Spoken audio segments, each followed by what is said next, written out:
seems elsewhere. Good evening, Mr. Throgmorton. Dr. Reed, can I be of any assistance? Have you noticed anything suspicious lately?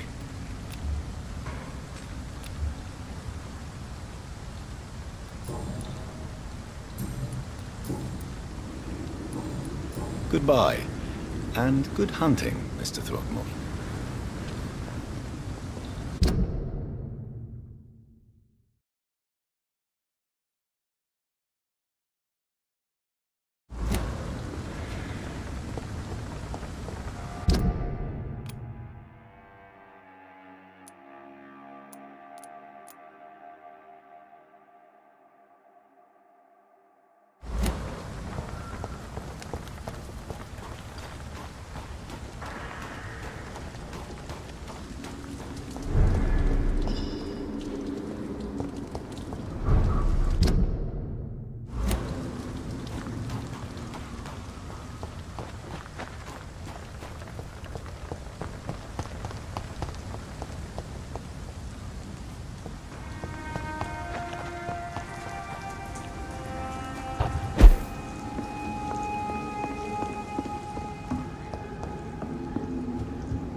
There's one of them. Watch yourselves.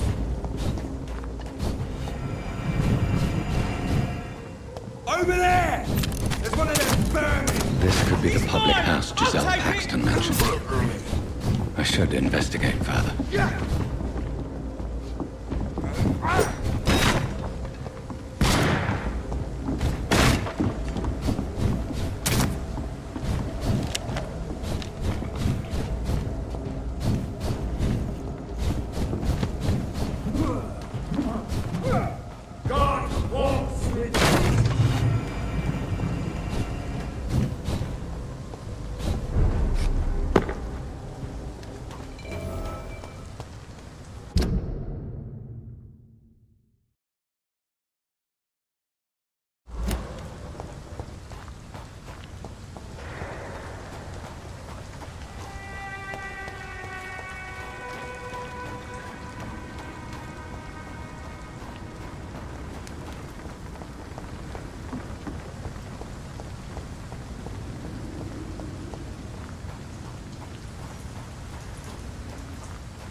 Over there! There's one of them vermin!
I cannot enter.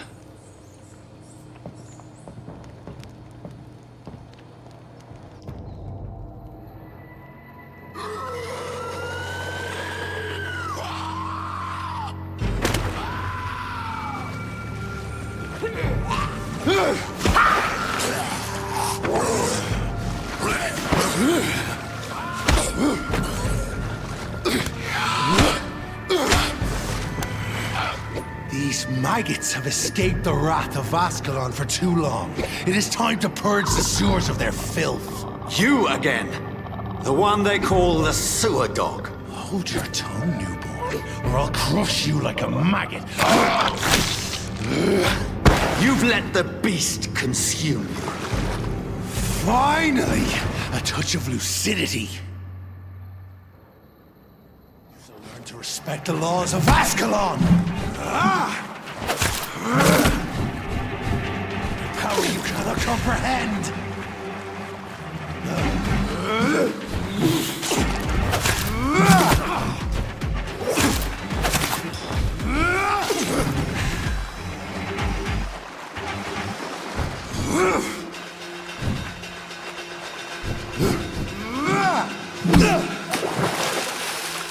That should snap like a hair's bones, newborn.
The hand that crushes all. Whence you vanished, I'll slaughter these scalds while singing your name.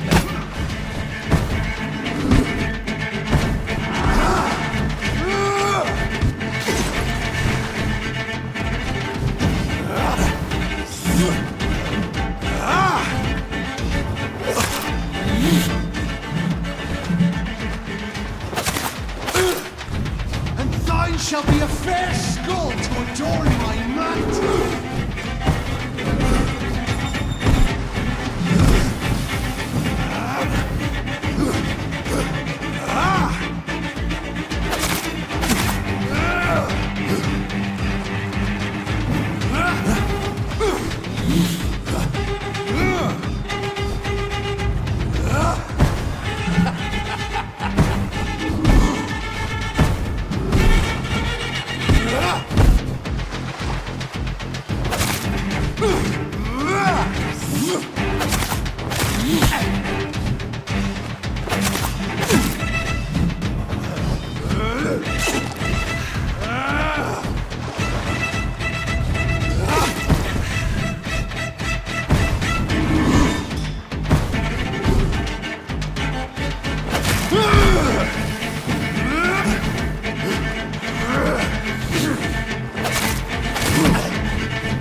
I shall crush you.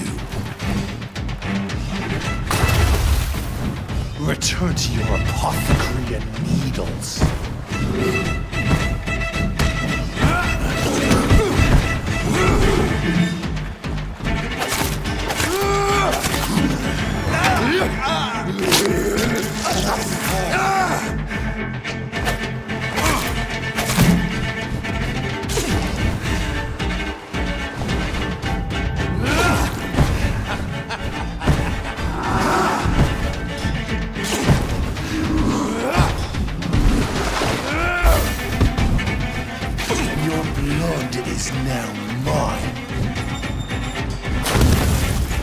Down, stay down.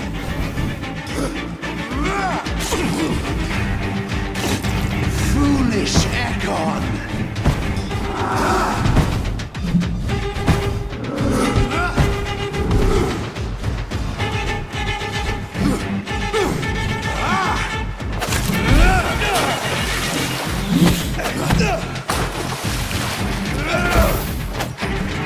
Your blood is now mine. I shall crush you.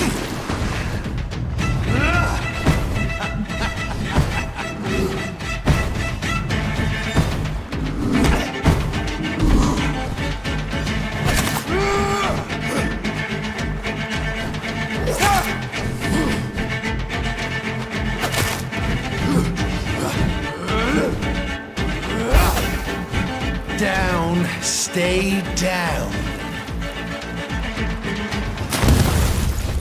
Return to your apothecary and needles.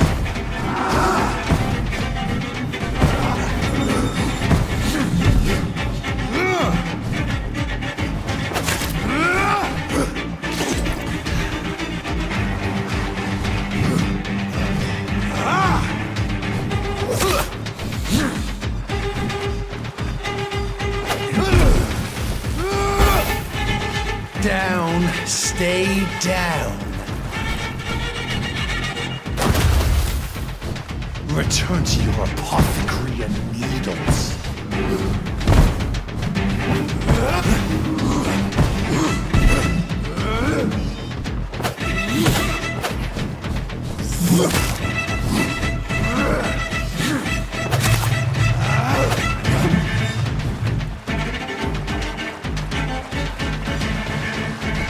And thine shall be a fair skull to adorn my mantle.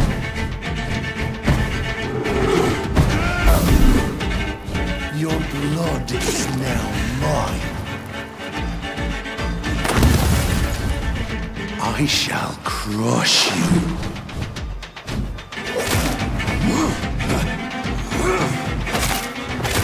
You found your death in me.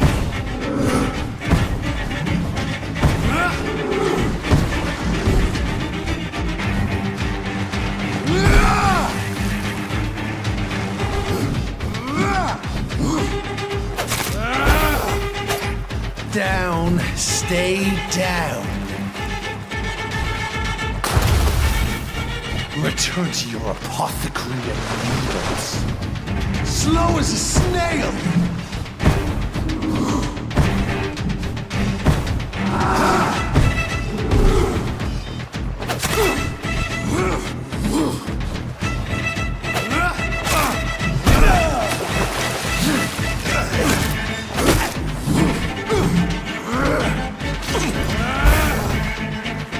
Your blood is now mine. I shall crush you.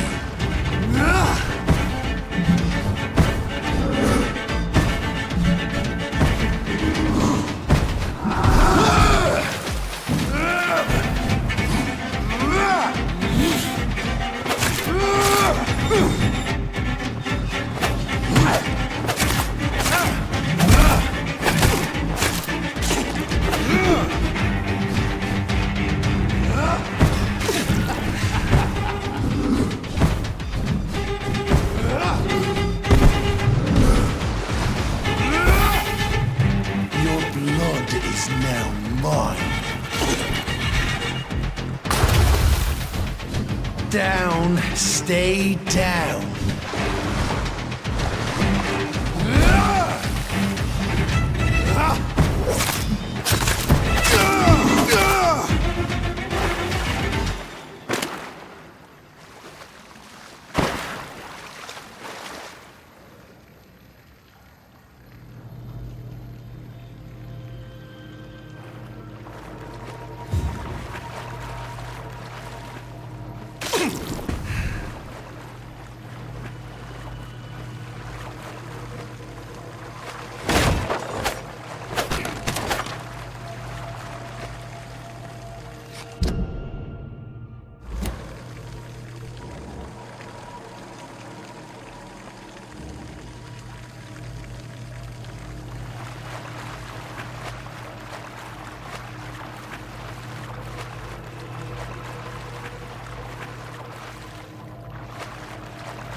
The poor creature is bleeding to death. He cannot be far.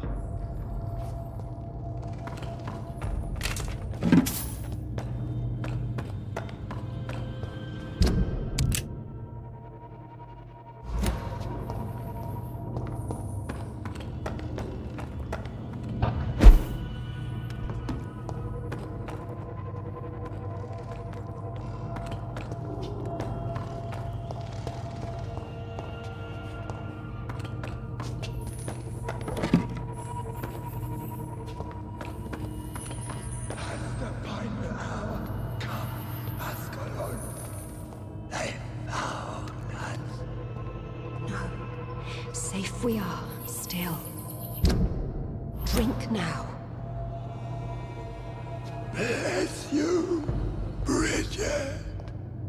This isn't the blood of a vampire, but it will quench your thirst.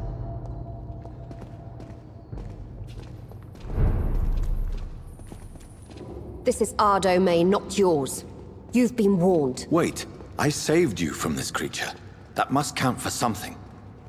Thank you. Now go. Go back to the streets and houses. There is no love lost between us, vampire. But thank you.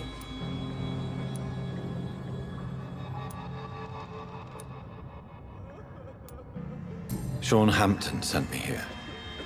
I believe he wanted me to find you. Who are you? If you must know, they call me Old Bridget. And this shelter is where we live. I'm Jonathan Reed. I'm a newborn Ekon. I'm afraid I'm not sure what's going on. I shall not bend a knee, young Ekon, but I sense your pain. Ask, and I will afford you my attention. Why was that creature after you? Fergal is the blunt instrument of the Ascalon Club. His masters would see us dead or turned into slaves if they had their way.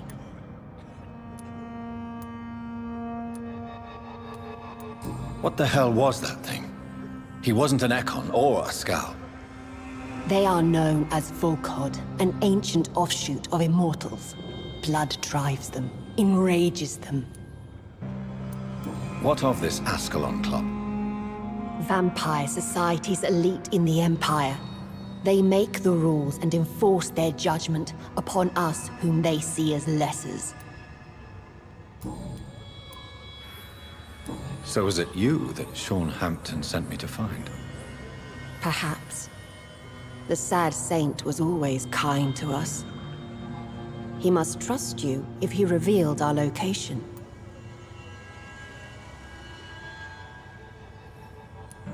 Sean is a Scowl. All those I've encountered have been violent, crazed creatures. How can he be any different?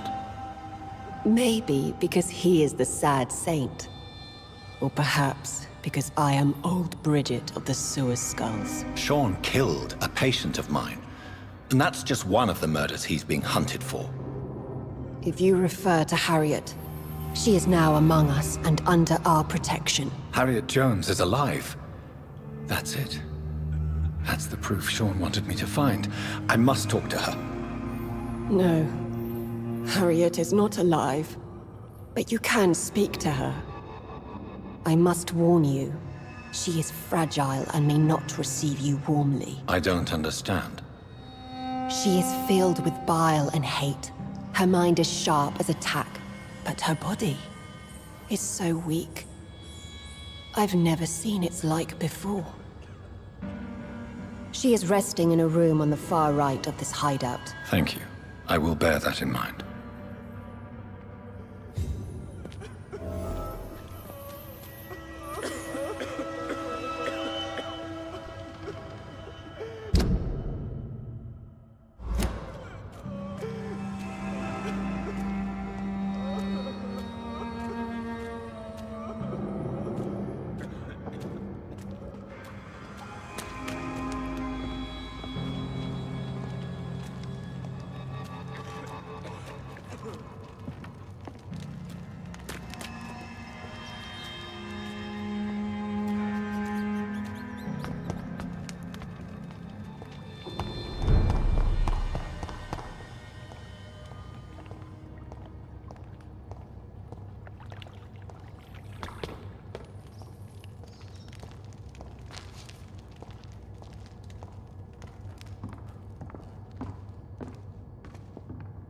Are you all right, sir?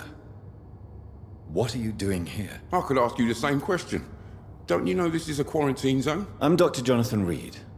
I'm investigating the epidemic. You had better get to a safe place while you still can. Oh, really? Well, go investigate somewhere else and leave me be. I beg your pardon? I said go. Leave me alone, sir.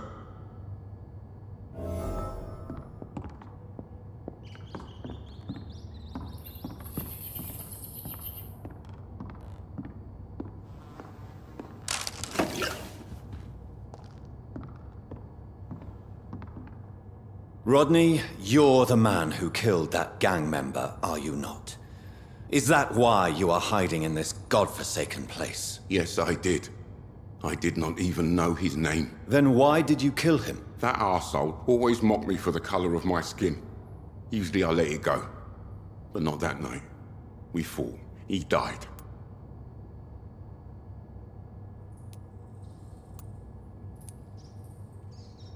Unfortunately, I have met several murderers during my lifetime. You don't look like them. I can tell you're no cold-blooded killer. You're right, sir. At first it was just a simple argument between us. But the man had a bad fall. Believe me, Rodney, you won't survive here long. No matter what you did, you must go back to where you used to live. I'll go back to the docks then. But if I die, remember that the blood of Rodney Grader will be on your hands.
Ascalon has stalked us for ages upon ages. Your spell is enticing. So sweet of the light. I've not seen beyond these walls in such a long time.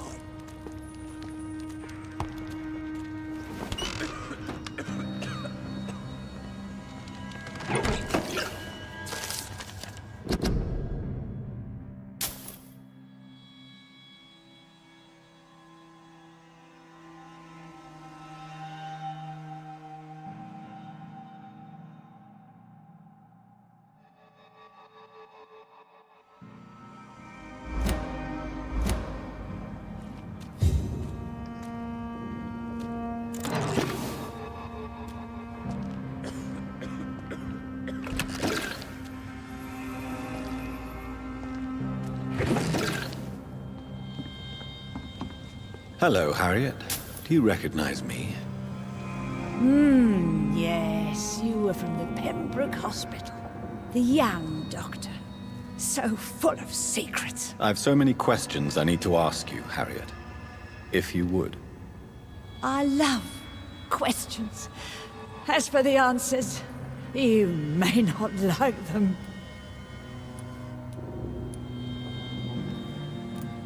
Your room. The blood. What brought you to fake your death in such a gruesome fashion? To see if I would be mourned. Do you take pleasure in causing so much pain and sorrow? Nobody gave a damn about me. Not a tear shed. Poor Harriet. Always the discarded. Why flee with Sean Hampton? Oh, it's always a pleasure to see a saint fall to sin. coward. Still won't kill. Why did you come here? And why not? This is where I live now. Leave me be. Will you respect old Bridget's wishes? Will you obey her? Bridget is kind. She only needs to keep me fed and I'll be good. So you desire to stay here? Yes, I'm with my own kind. Birds of a feather, so to speak. Poor Harriet. Always alone. How do you feel? I can't see. I can't move. My body's burning. I feel as if I'm dying over and over again. Have you tried to eat or drink something? People here tried to feed me, but I'm just not hungry. I don't have the strength. Does the pain ever stop? It is not pain I feel. It's like I can't stop feeling every inch of my body. But at the same time, each muscle and bone is the wrong place. I have a question of the utmost importance to ask. Will you answer? Questions, questions, questions. The good doctor, always searching for answers. Do you remember what you did after leaving the hospital? Did you kill anyone? First, a question from me. You answer first. Very well then. What do you want to know? Are you like me? Are you also dead?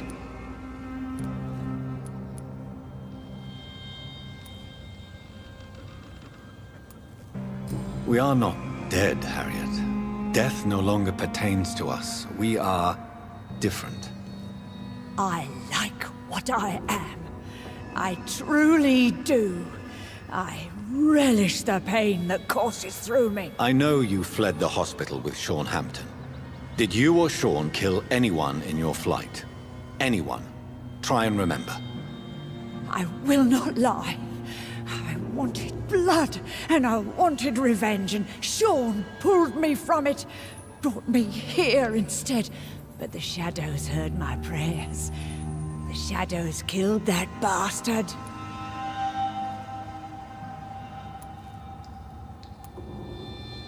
Who was that man? The one murdered in the street?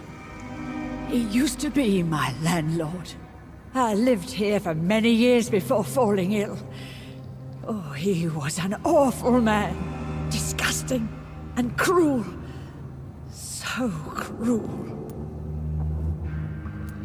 You sought vengeance by your own hand, and someone else obliged you. Very convenient. Don't lie to me. I don't lie. I saw him near the docks, and rightly I wished him dead. And I am happy he is. It's true. But I didn't kill him. I was too tired. Shadows? Tell me what you saw. The shadows, they heard me and answered. Something in the deep darkness. Quick, deadly. It asked me if I wanted revenge. I answered, yes. And these shadows, this presence, do you still hear it?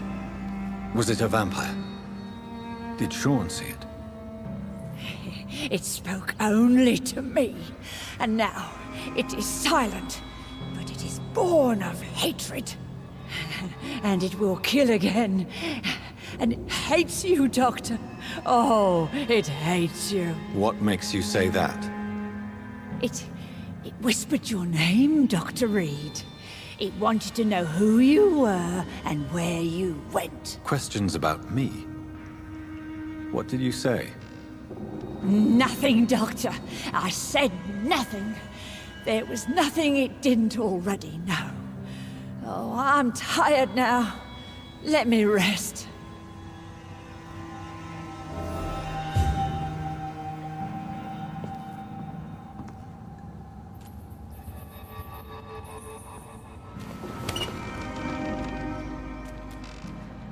Have you found the answers you were looking for, young Ekon? There is too much left unanswered.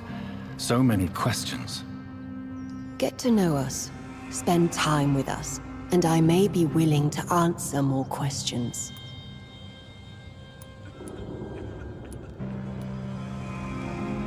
For how long have you been in hiding here?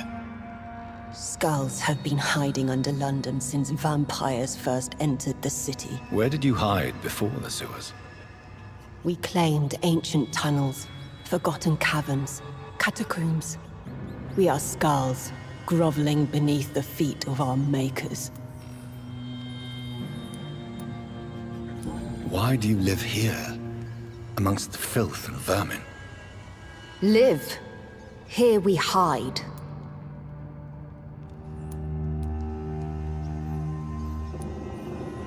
What are you hiding from? From the guilt, the shame, from the hunters and the light. And of course, our past. Why don't you leave the city? Hide somewhere far from the Guard of Priwen, the Ascalon Club. We are the sewer skulls. This is our domain. We have run as far as we can, and now we hide. Your diction, your words. You do not carry yourself like most skulls I've encountered. True. I'm not like most skulls. You were once someone else. What happened to you? It is as sad as it is long, young Ekon, but it will remain mine. Can I be of service to you? We ask but one thing. Reveal to no one our secrets. Do not betray us. What manner of creature is Harriet? She is different from everyone else. I really don't know. I'm not even certain she is a skull. I've no idea as to what blood made her. What is a skull, in fact, in your honest opinion? The progeny of a vampire, disavowed by her maker. Perhaps a fruitless branch of a noble tree. A word used to enslave us. I cannot say. You mentioned that vampire blood has tremendous potency. You believe it to be stronger than your own? The vampire's sweet blood. That rich, dark wine that we crave. For it made us, and it can sustain us. I thank you for your time, madam. I must go back to Shornhampton now. Your kindness has been ample payment, Ekon.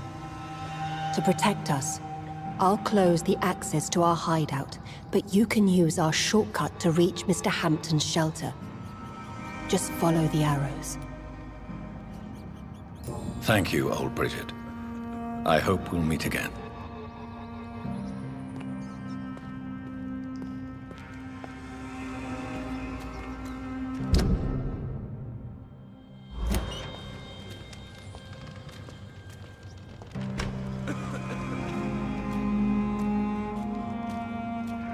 Your spell enticing.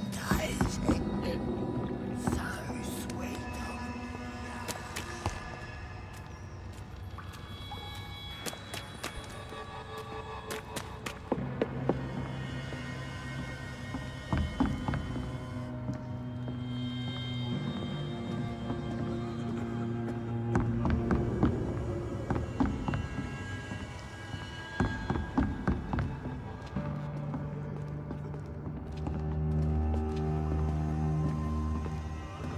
Old Bridget says you are one to trust.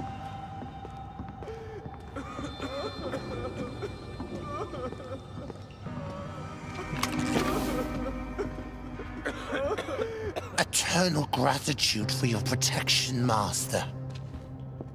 We're at your mercy. Will you end us?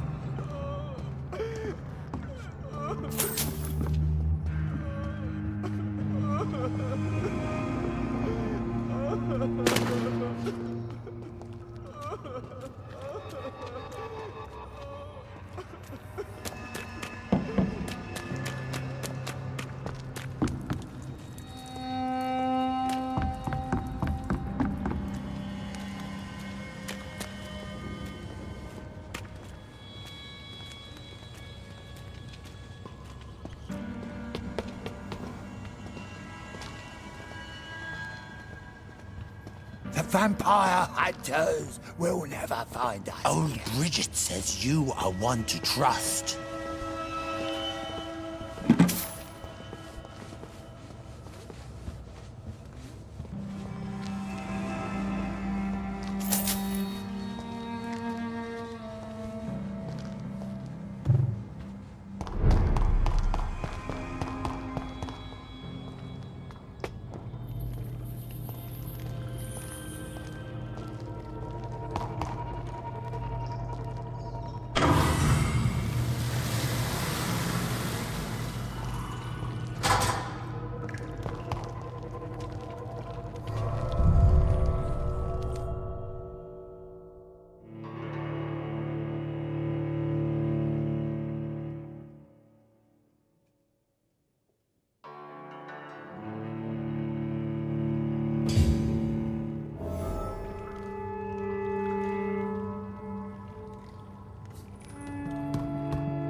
It's locked.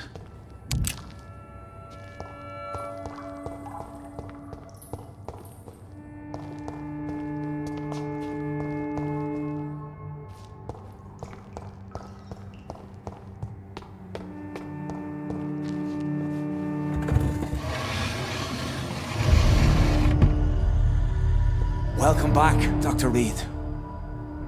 Would you like to take communion with me now? Sean, are you eating raw flesh? It is the sacred flesh of the mortal lamb. Our Lord's bountiful transmutation for the sustenance of his believers.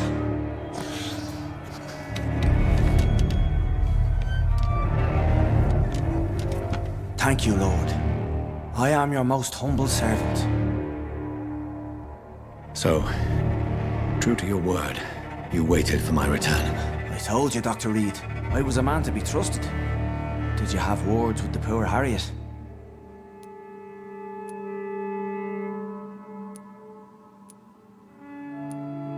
You make no distinction between the living and the skulls, do you? We are God's children, Dr. Reed. One and all. And he's determined to save us.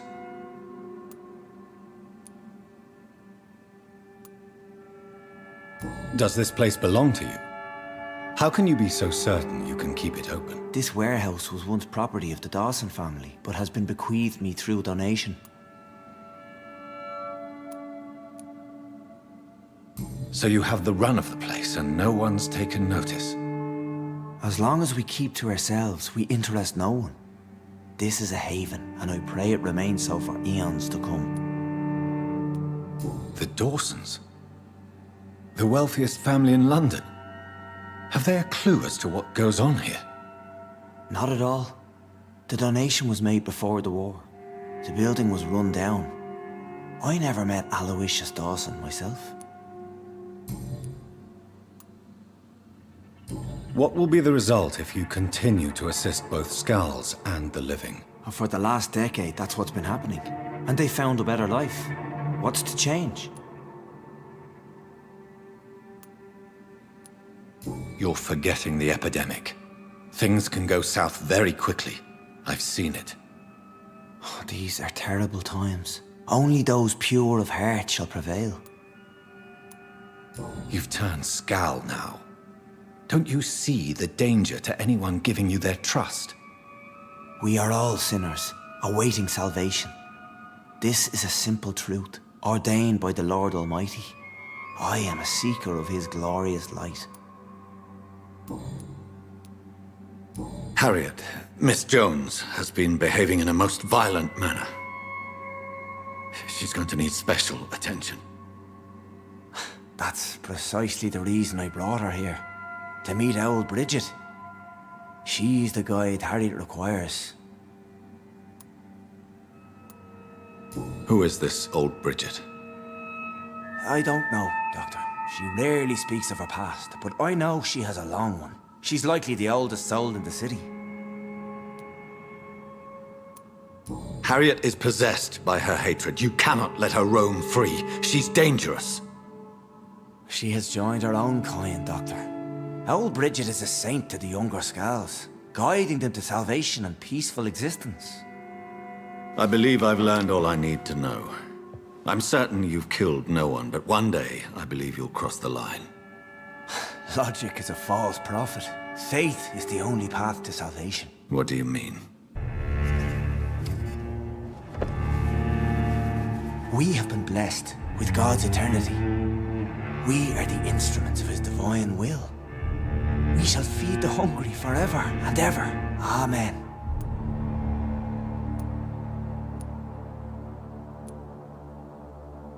I haven't the luxury of being able to satisfy my hunger on staunched blood and lifeless flesh. Give yourself over to God, Doctor. Expel your urges and kneel before the Lord in praise. These urges. You know the hunger will never be satisfied. I've come to embrace the everlasting craving. I have sworn to feed only upon the flesh of the dead. It is now my sacrament. Take, eat. This is my body. So saith the Lord.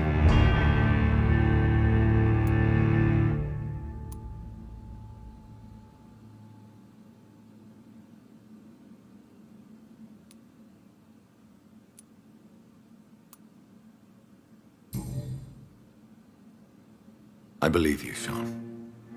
In fact, I envy the peace you found, and will remember it.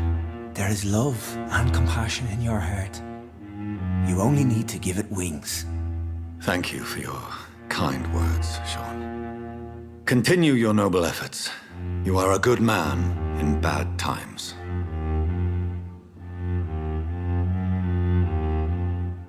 Keep to the light, my friend. Like all my flock, you have a home here. Anytime you're in the neighborhood.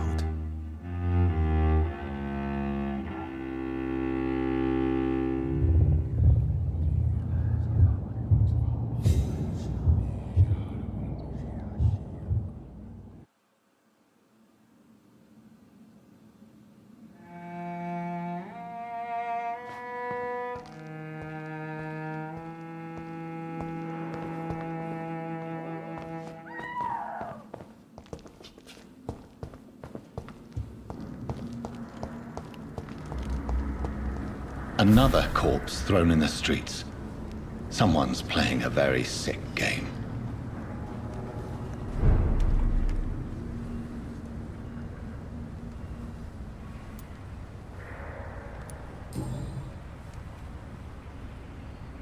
I know this brooch. This is my mother's. A birthday gift from father.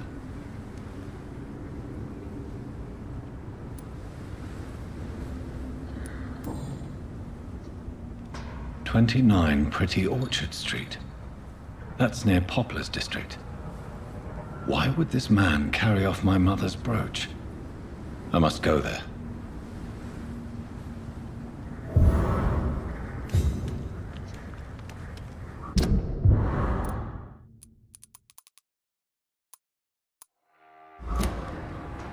Glad to see you again, Mr. Reed.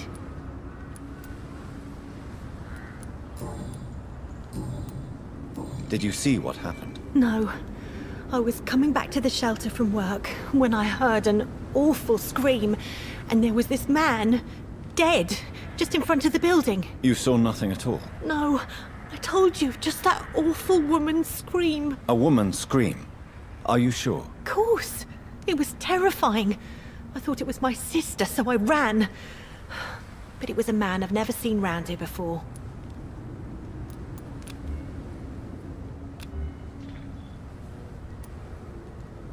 Goodbye, Miss Paxton.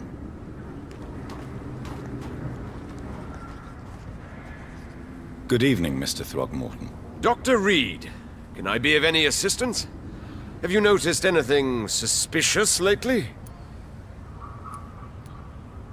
Did you see what happened to him? Actually, yes. He was thrown from the roof like a vulgar log. Who could have done that? Who? Well, a vampire, of course. Look, bite marks on the neck and lacerations here. There is definitely a vampire close by. Why is it that you sound so afraid? You didn't see it. He was dead before he hit the ground. The strength required to do such a thing, well, it beggars belief.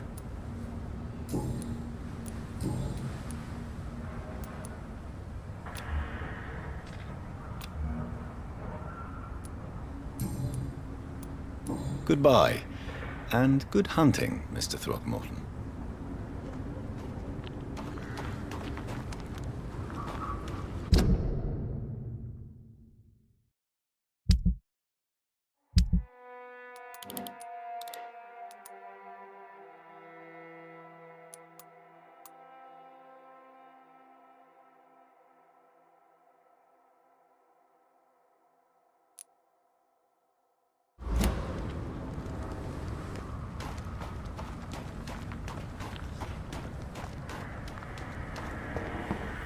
It's locked.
human! Kill it!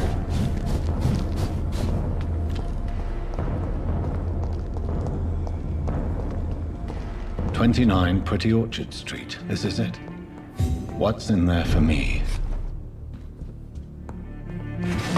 There's been a fight here.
This window was shattered with violent force.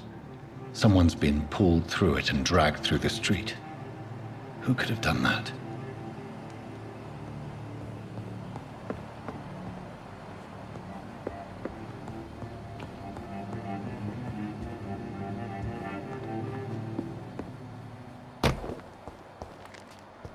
Where does this blood trail lead?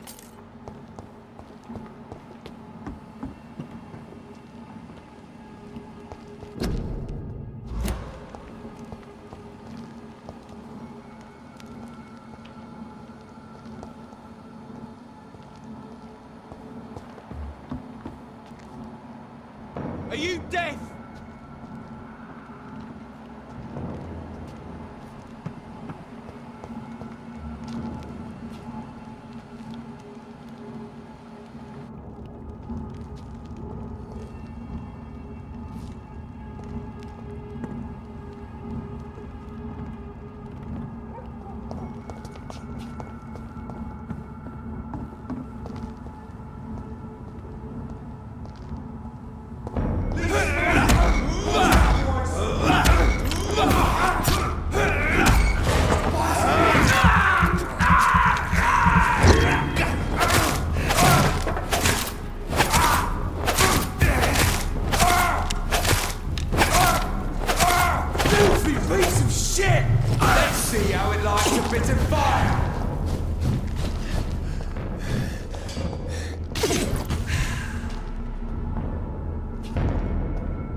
So much blood.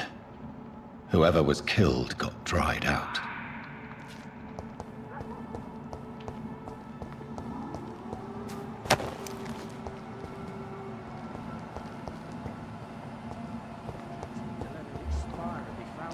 You're surprising. Occasionally, you make it look like we're being misled. Or worse, we're being baited by leeches playing a nasty game.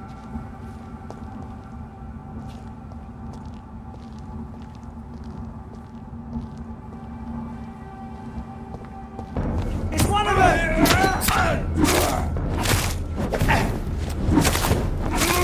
Roll back to the hell that spawned you!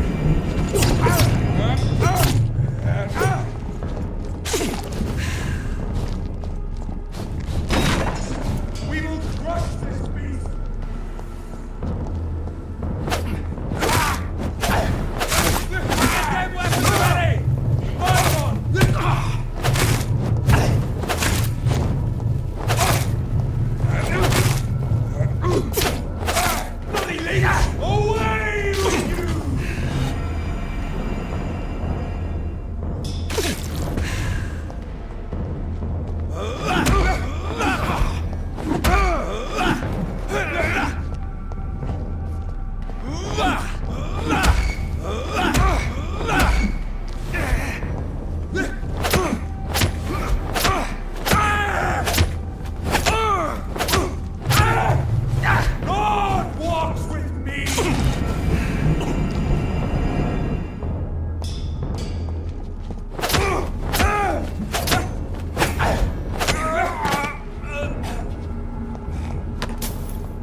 Only a golden watch in her pockets.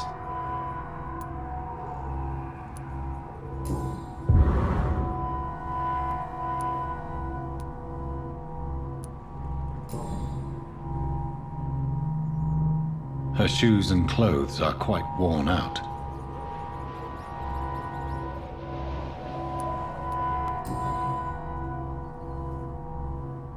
The marks on this woman's neck were made by the fangs of a vampire.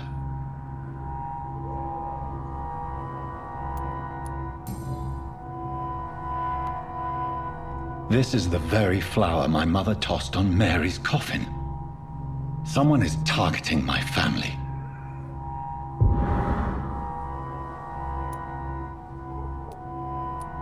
I see you.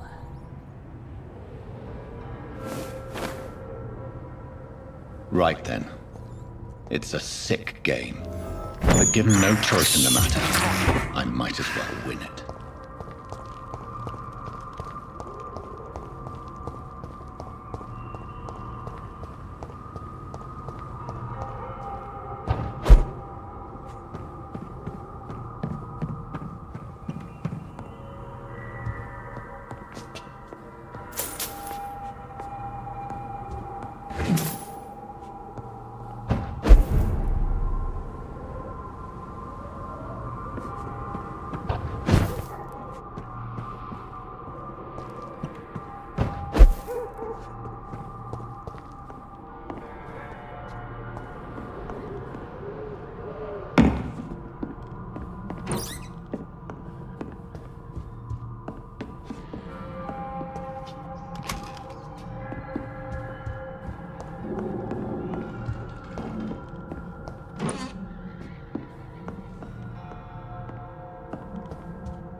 Jonathan.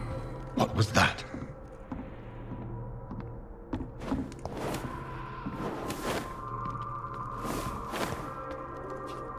I won't let you escape.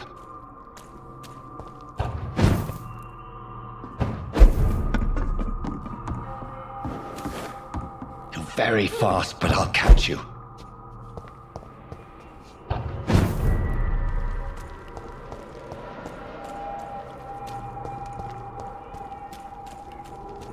They've all been butchered.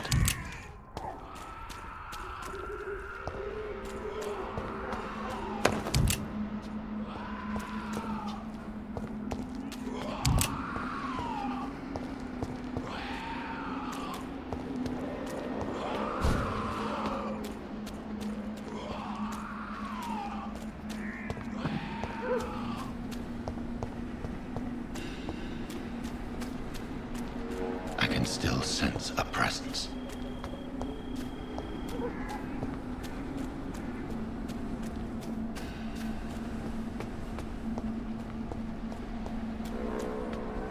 Christ! Someone help me! God help! Please help me!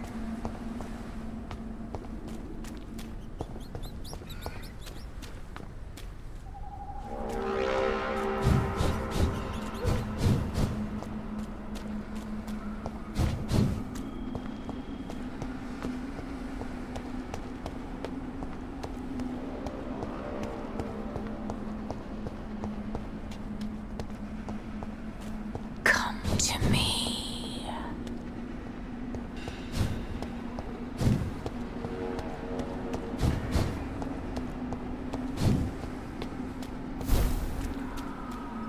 Help me, please! In the name of... You! What have you done? Vicar Larrabee, what happened? Demon! Hell scourge! Son of perdition! Vicar! Jonathan is no demon. He's just a loving son, returned from the dead. Like your Christ, Vicar. Mary, it has been you all along. Oh, it's me, all right, precious brother. Why did you lure me here? I'm gathering the family. For a final reunion. All smiling, all dead. Thanks to the good Dr. Reed. Mary. Mother? Say hello to your son. Hello, Jonathan. Mother, What do we have here, Mother? The prodigal son has lost his tongue. Our Jonathan always had the first and last word at dinner. The entertainer, the star of our show. Mary, let me explain. Shut up. It's my turn to do the talking. I have this nasty hole in my chest, Johnny. It needs to breathe. Right then. Speak.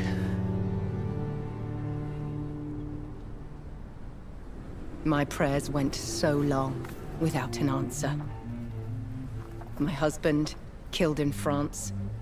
My child carried away by the flu. My brother promising to return in his letters, then disappearing in thin air. I went from hospital to hospital, cemetery to cemetery, grave to grave. I've lifted every stone in London, searching for an end to the nightmare. And there you were, in front of me, on a dark pier. It was the hunger.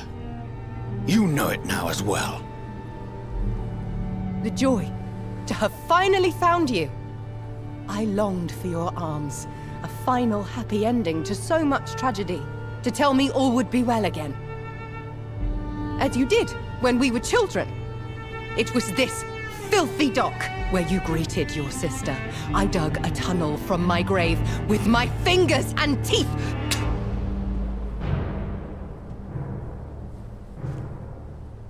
Mary. I had taken your life before I realized it was you. I tried to kill myself. But you failed in your attempt. We cannot die, can we? We are a plague. I've watched you, Jonathan. You pull the strings and sever them. I've done what I had to do. I did not choose this fate. But I will have my answers. Ugh. There are no answers, Doctor. There's nothing left but pain and lies and treachery. Mary, wait! Time to go, Mother. Give my regards to my son. No! No!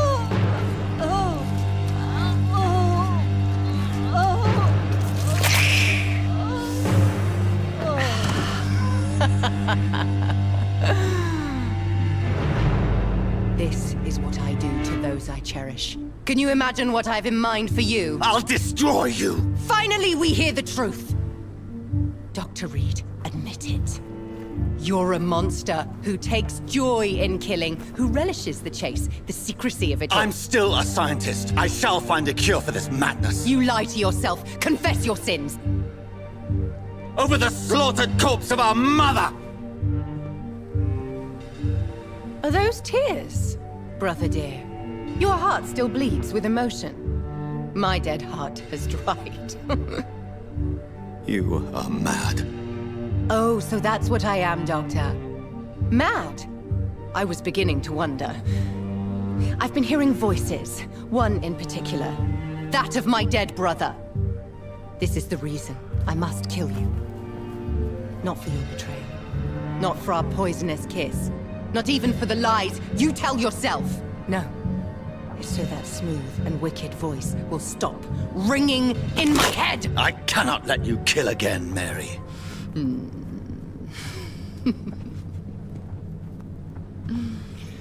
Time to die, brother. And this time for good. Abomination. Ah! Ah!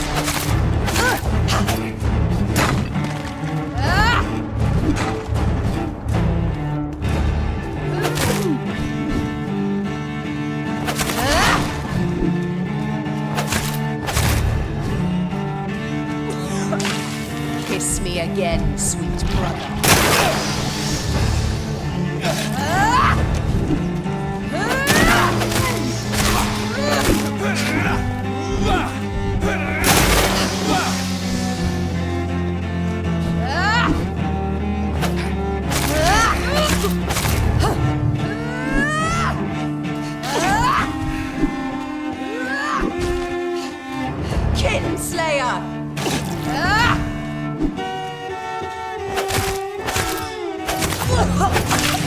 What have you...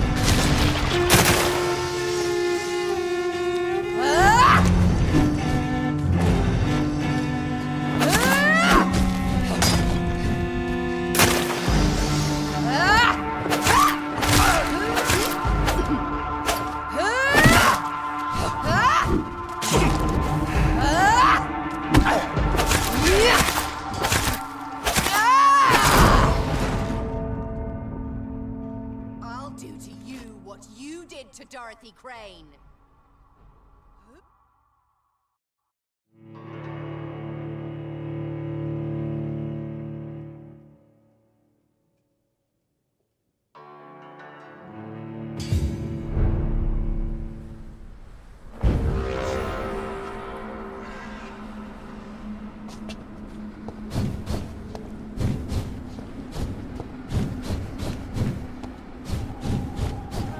Please help me! Abomination!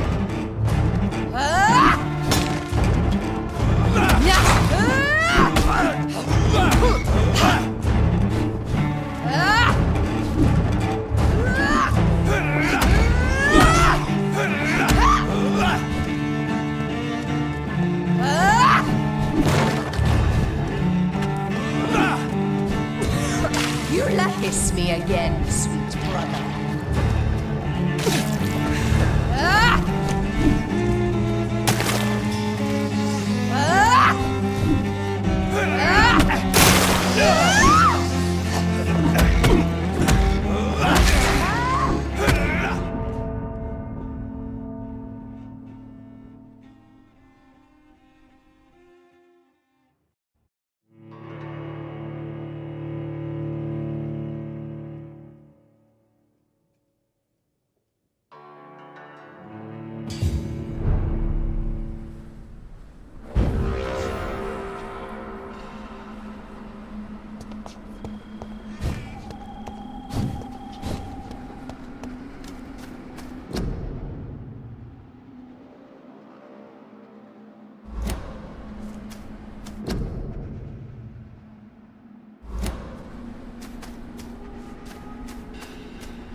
Someone help me! Slayer!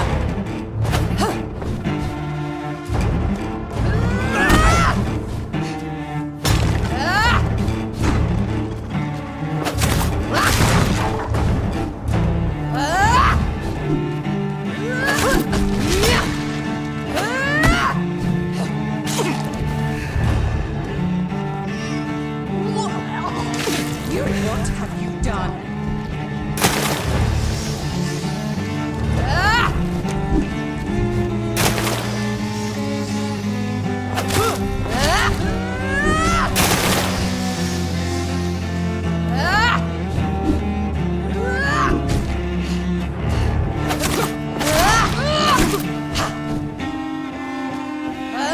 You killed me, brother!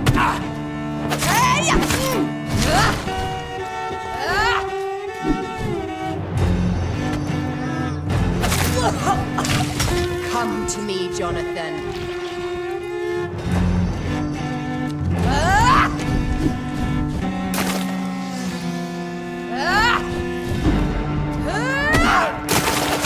Assassin!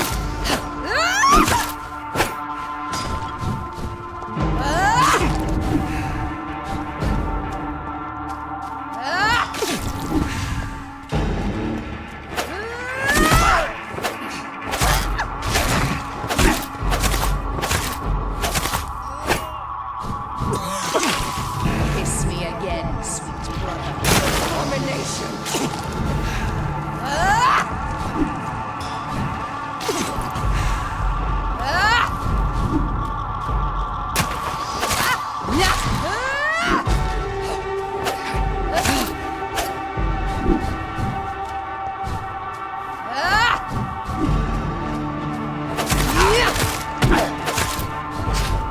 You left me to rot in this grave!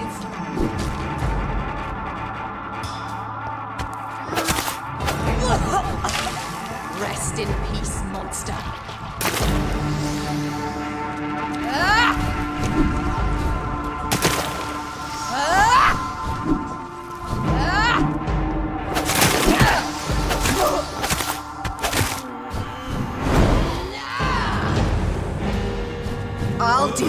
undo what you did to Dorothy Crane. Come to me, Jonathan.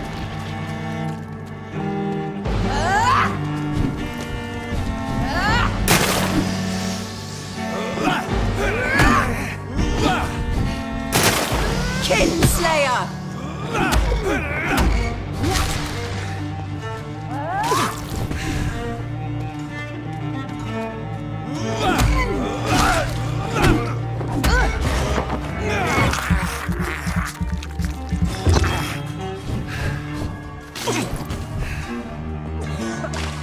What have you done?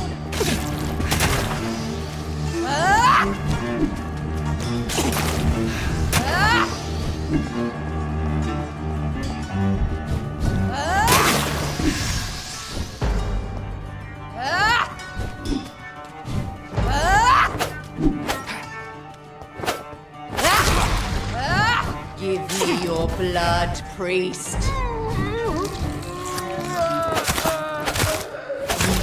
Final thoughts are just to die for.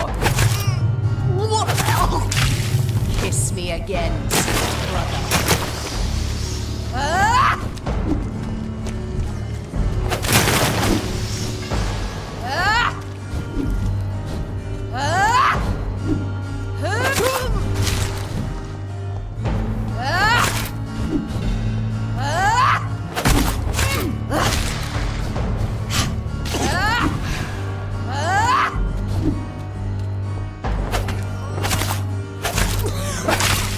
Rest in peace, monster.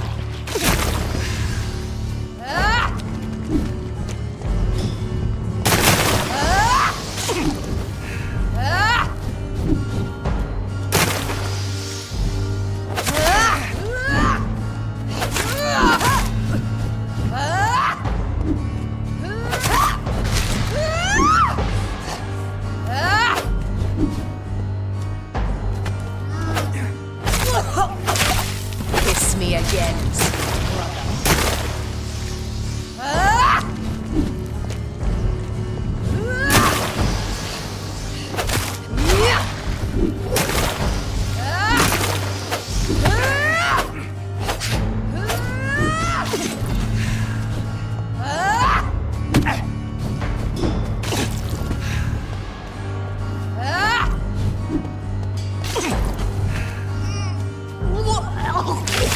What have you done?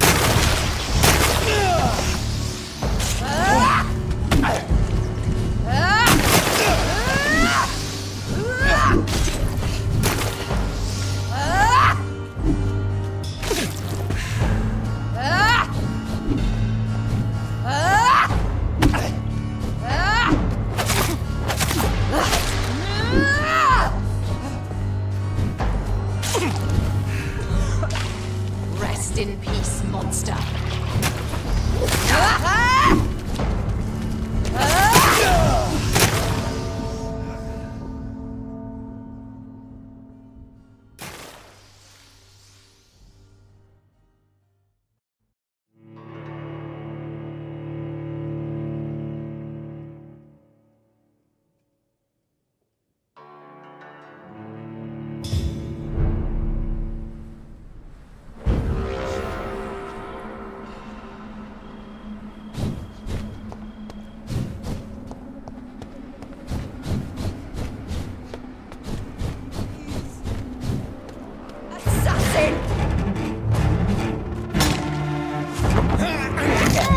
Jonathan, kill him. Revel in your true nature.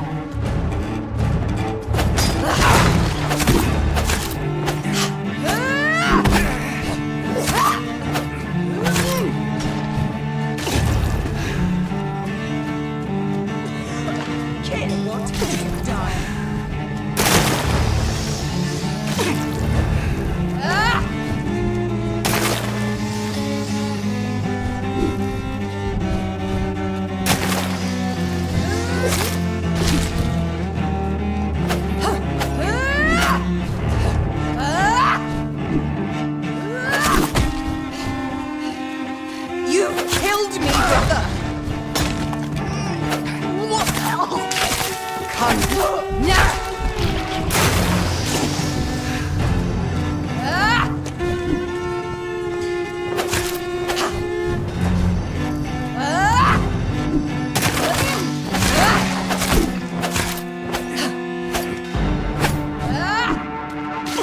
You left me to rot in this grave!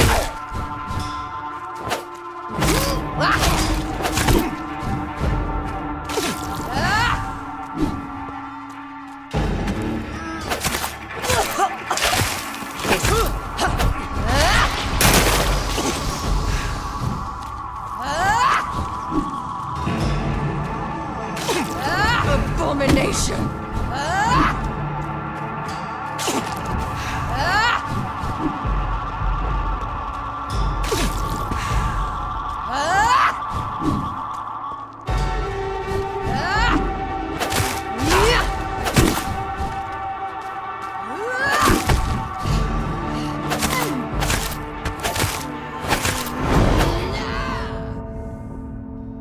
I'll do to you what you did to Dorothy Crane.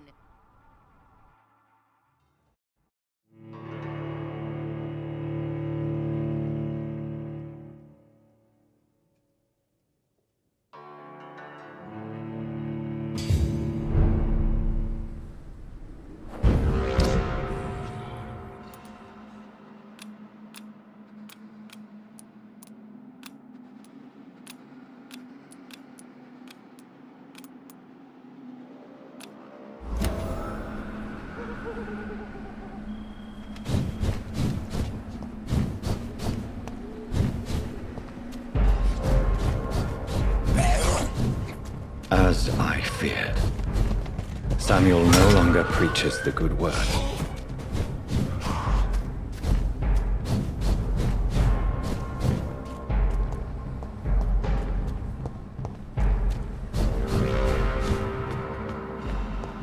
It's locked.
Good evening, Mr. Goswick.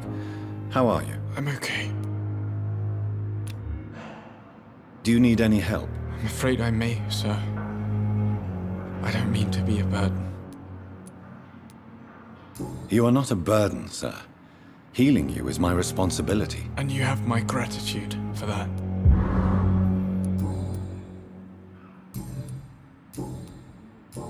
I have to go now, sir. But don't hesitate to contact me if you need any help. I'm all right. Don't waste your time with me.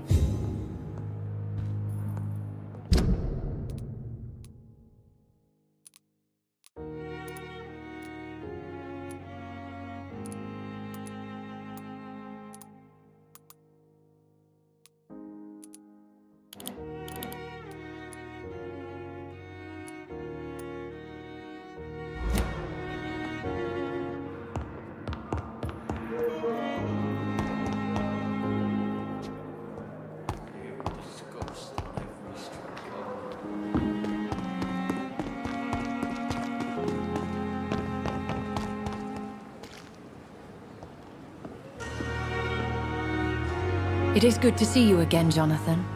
How are you? I'm better than one might expect, Lady Ashbury.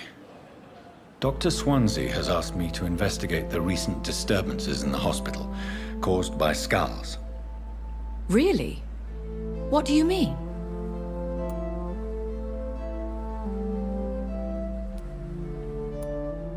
I discovered the most intriguing skull. An elderly woman answering to the name of Old Bridget, and a man who helps them remain hidden in London. Old Bridget? Peculiar name. I've never heard of her.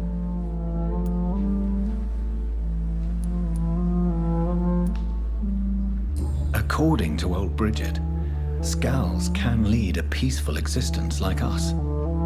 They are even able to nourish themselves by feeding on corpses and the flesh of the dead. How vile. Please, Jonathan, let's change the subject. Skulls of London have gone into hiding. Both mortals and immortals plot their extermination.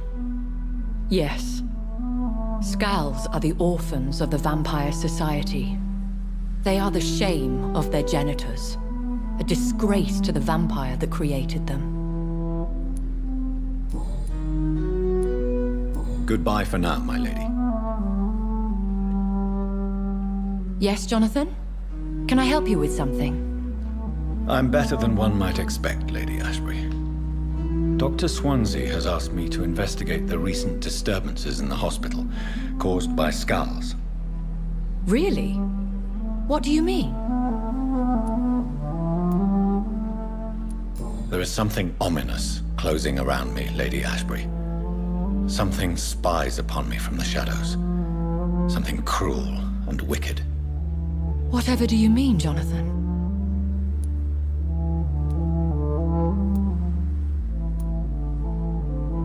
If Sean Hampton and Harriet were not the guilty parties, then who? I saw the bodies and the blood.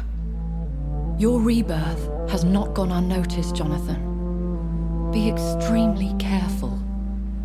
If you get in the way of an immortal's plans... Do you suspect someone? I don't know, Jonathan. I steer clear of vampire politics, especially whilst hunters roam the city's streets. Goodbye for now, my lady.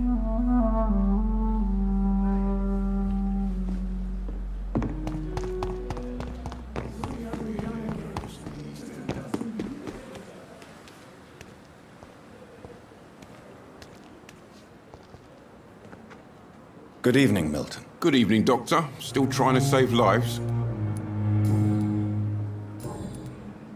I'd like to see your goods. Wise choice, Dr. Reed. A reliable gun is what everybody needs these days.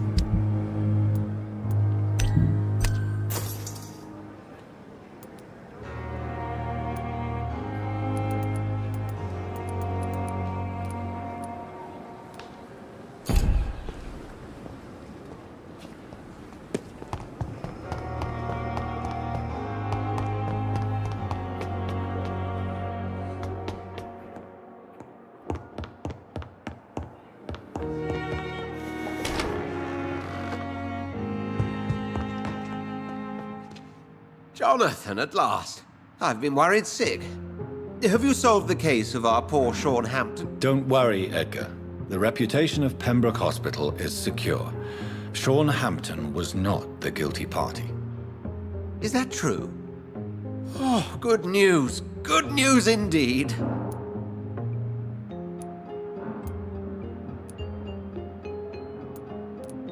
I found Harriet Jones.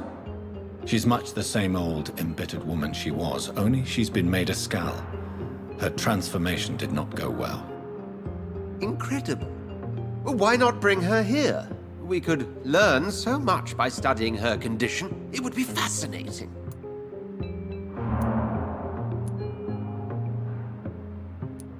Were there any studies made by your order on the subject? Not that I'm aware of. I will transmit your discovery to the Brotherhood's primate. He will be delighted. I doubt that. She can barely move. Perhaps we could learn more about the degeneration of Skals. Perhaps. But she could also belong to a new species. We know so little of the laws that dictate vampire reproduction.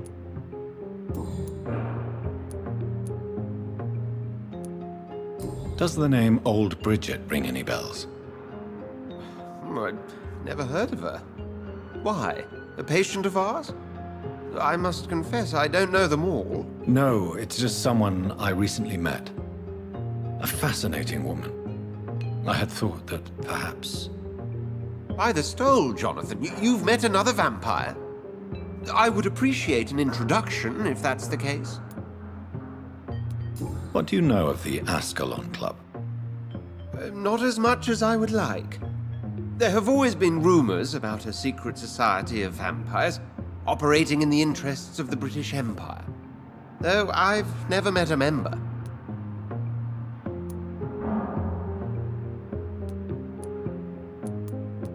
I crossed paths with one. A terrifying creature going by the name of Fergal. He was sent by the Ascalon Club to exterminate the Skals of the East End. By the stole, Jonathan. If vampires are eliminating their own progeny, then dark times are upon us. Darker than I've ever witnessed. Do you think Lady Ashbury would know of them? Jonathan, our beloved lady is not one for social dalliances, nor the assemblies of dark orders. She's a woman of superior taste and selective acquaintance.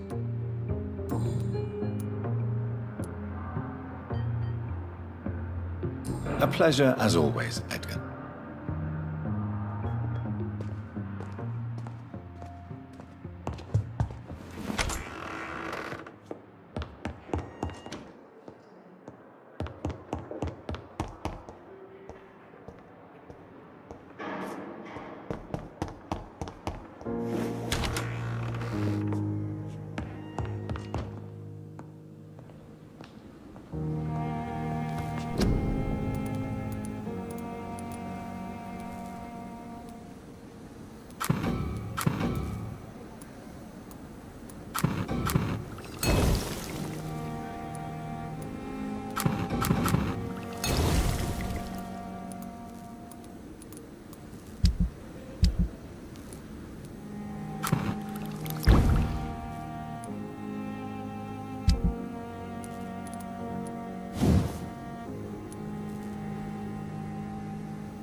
fear and disgust on every street corner.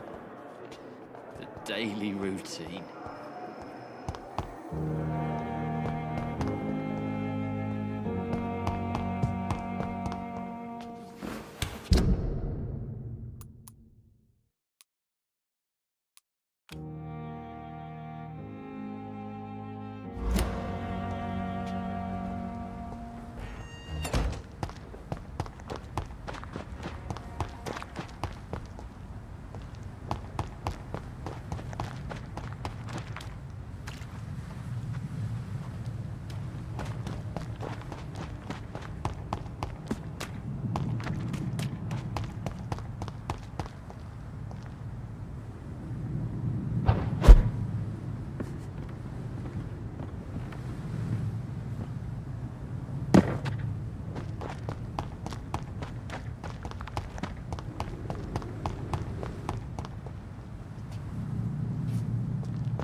It's locked, all right.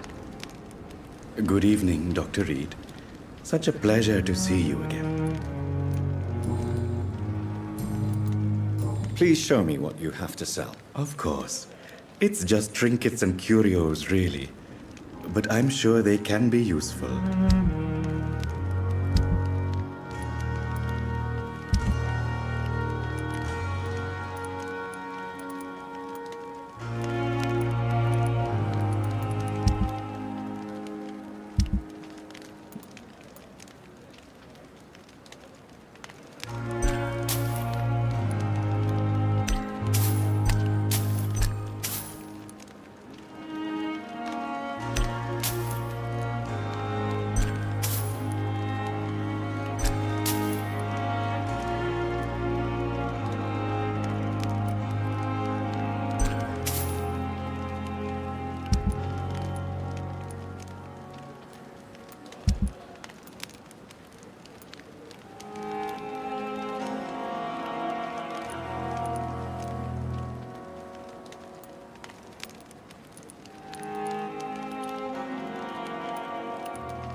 Pembroke is so lucky to have Dr. Reed, you know.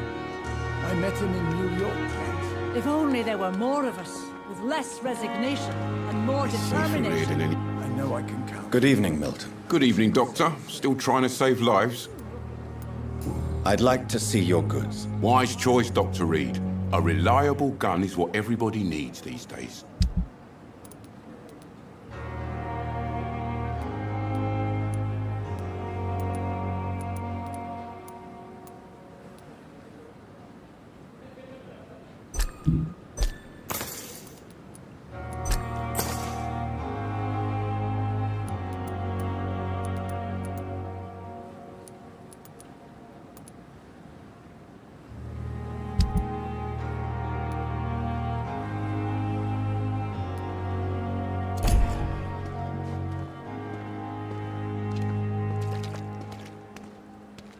And I thought last summer's epidemic was different.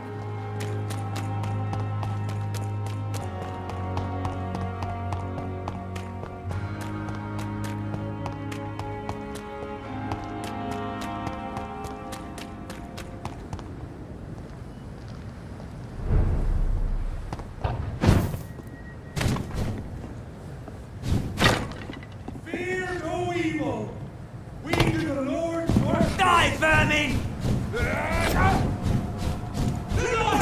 It's up to us!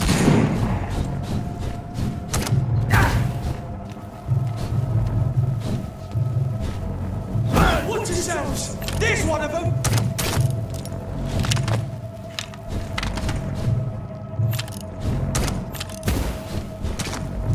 Oh, that's sort of smart!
I can feel it coming in my bones. Hatred. A wave of bitter death. Good evening, sir. Good evening. Why must it always be a good evening? I was just being polite. I'm Dr. Reed. I'd like to ask you some questions, if I may. Don't like questions. Or doctors.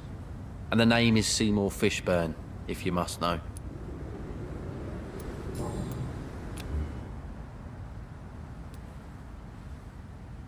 What can you tell me about this part of town? A shithole filled with maggots. Liars and thieves, all of them. Are you thinking about someone in particular? Nope. Hate them all.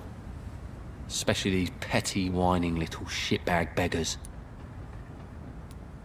Is there no one who deserves your leniency, then? Well, Tom from our local is somewhat of a decent bloke. At least, unlike most maggots, he knows how to listen without opening his trap. What's your occupation? I take care of my mum. That's what I do. She's the only good thing in my life. Even though I don't treat her so good.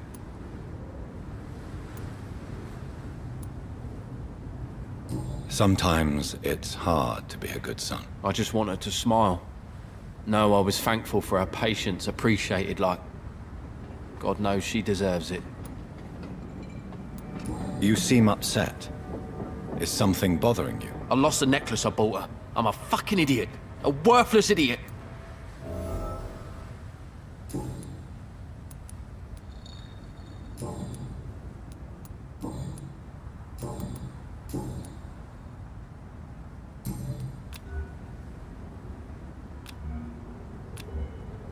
Do you require medical assistance?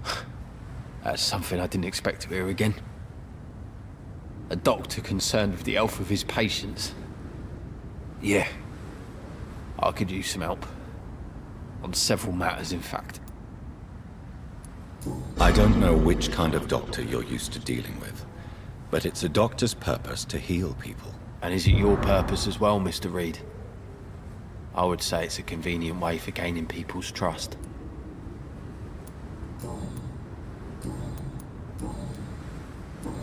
Goodbye, Mr. Fishburne. I can feel it coming in my bones. Hatred. A wave of bitter death to drown. So just see it drop.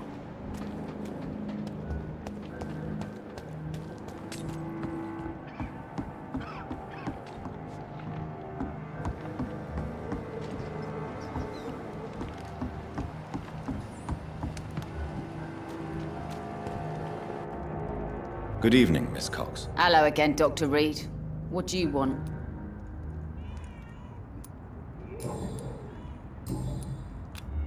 Can I offer you my medical help, Miss Cox? Giving out for free? You'd make a poor businessman, Dr. Reed. Perhaps I would. Please, take this. You'll feel better. Thank you. But don't expect me to owe you anything.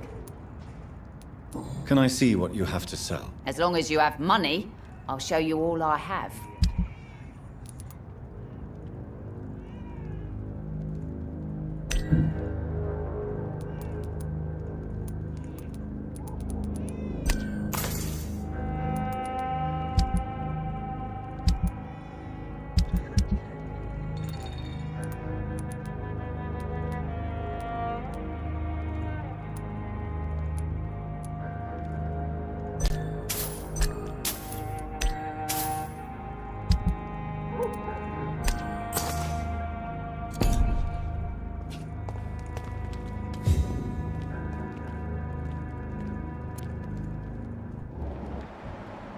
Girl and her pre-principles. She's got no idea who she's dealing with.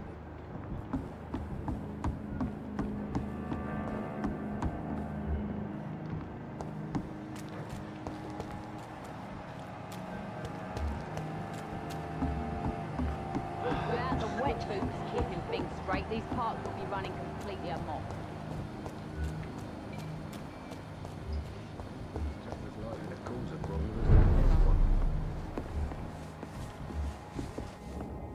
You still working at this hour?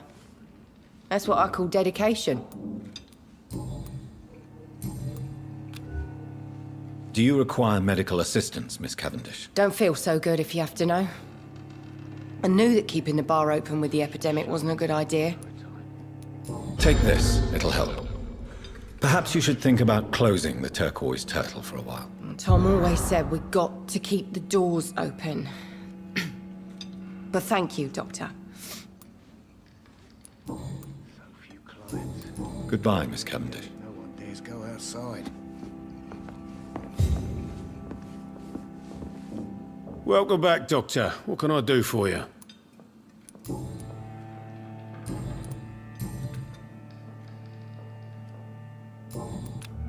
Do you need any help?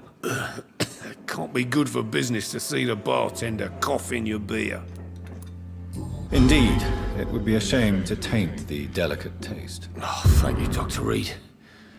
My customers and I, we all thank you. Goodbye, Mr. Watts. So few clients. What with the epidemic, no one dares go outside.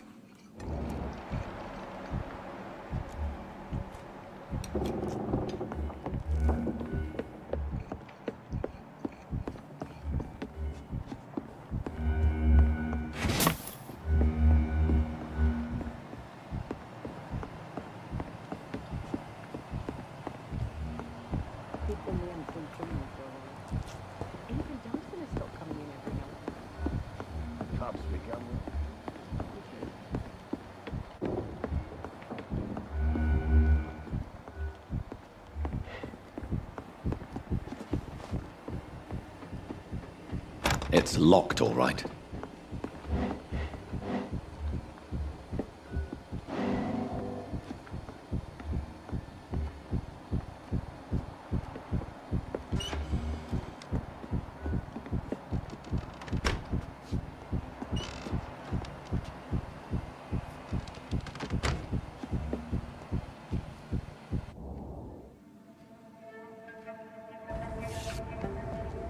Don't forget to count each bullet you fire. You told me that already.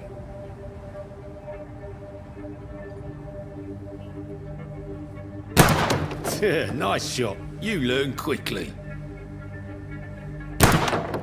Pointing an empty gun could be a fatal mistake. It's easier when I picture the bastard's face.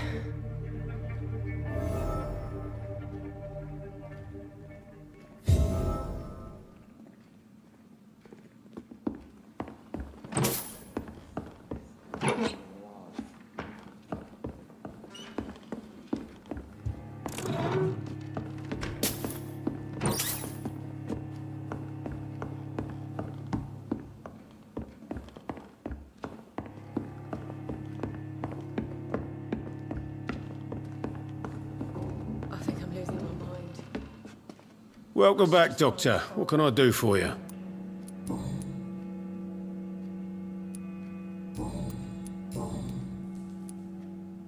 Why are you teaching your waitress how to use a pistol? Sabrina is a nice girl who's already faced a lot of problems in her life. She does not need another.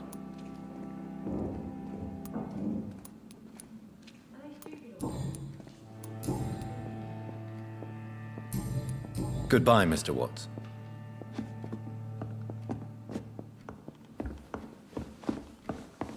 I should have offered a drink to You're still working at this hour? That's what I call dedication. I know you've been learning to use a gun, Sabrina. What are you up to? I just want to feel safe when I go home at night. I understand. Everyone has the right to defend themselves. Yeah, especially when there's no justice around.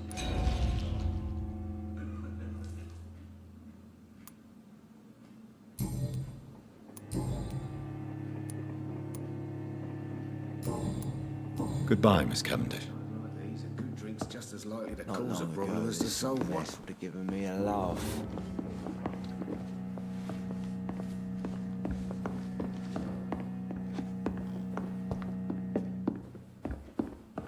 I hope I live long enough to see them wet boot boys get what's coming to them. There's gotta be something can be done to get out of this shut bullshit.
Hello, boy. Hello. Good evening. Did I scare you? You have nothing to fear from me. No, it's just that People prefer to avoid me. Well, I won't. I'm a doctor. My name is Rufus, sir. Rufus Kingsbury.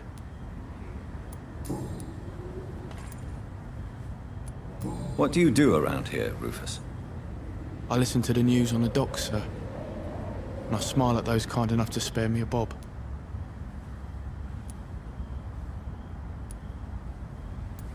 What do people say about this place? Things have been tense between the wet boot boys and the communists. They both feel they should run the docks. Do you have a job? It's hard to work, what with my head and all. Since I was a boy, I've always had trouble remembering what I do and why I do it.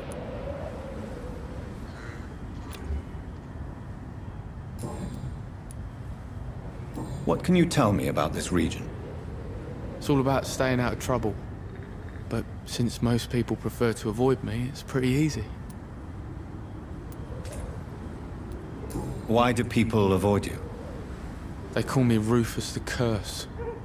Around here, I'm a bit of a bad luck charm. Have you ever thought about leaving? Where else would I go?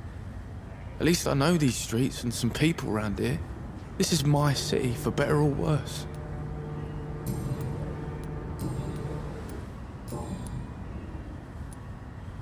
Are you alone? Where is your family? I don't have any. My parents are dead. So you have no home? You're sleeping rough? No. I mean, yes. I live on the streets. I have no home. You should be careful, Rufus.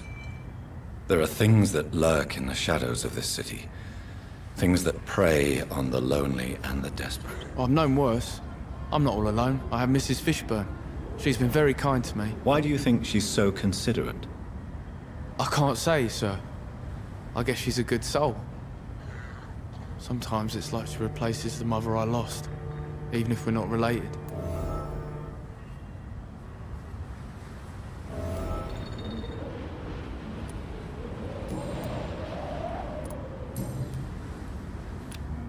Do you need help? A real doctor caring about me.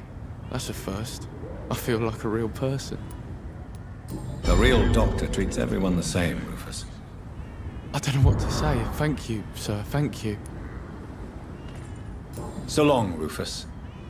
Be careful. Take care.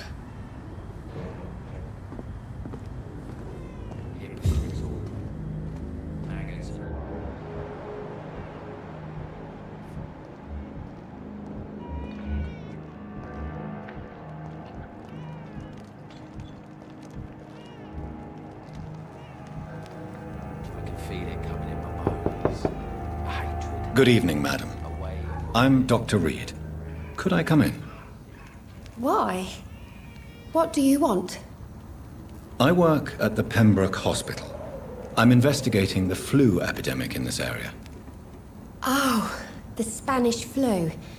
Well, that's quite liberal of you, Doctor. But this is no time to be knocking at people's doors. The disease takes away the good people too, madam. Why not let me in?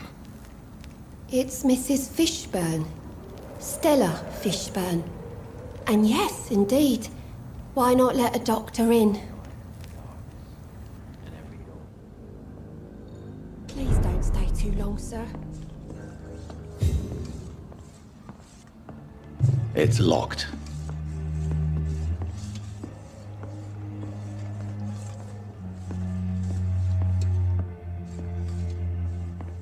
I'm not sure the epidemic is what worries people most these days.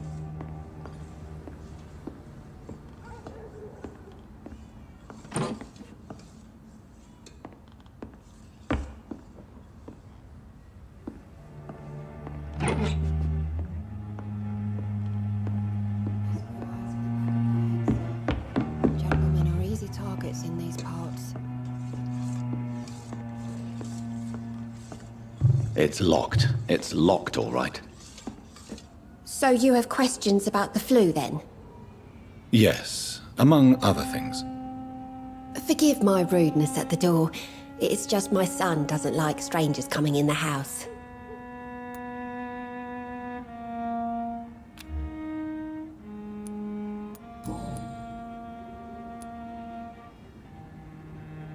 How is life around here? Life has always been hard in the East End. But it's everywhere nowadays, isn't it?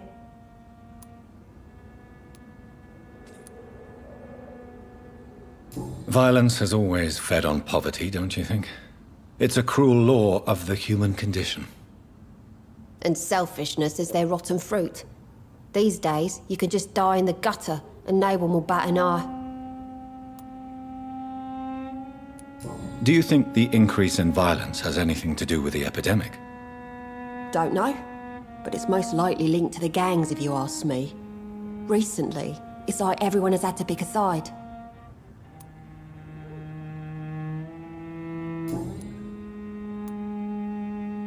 May I ask what you do for a living, Mrs. Fishburne?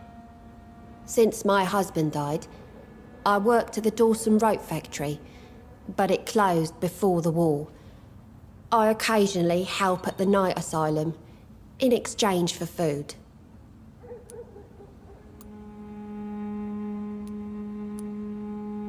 Did your husband die in the war? Oh no, my Jack was a docker. He died when my Seymour was just a lad. The poor boy saw his dad slip and fall from that scaffolding. How do you pay the rent, then? My Seymour works at the docks, just like his dad. He's very attached to the house he grew up in. It's not always easy, but we get by all right.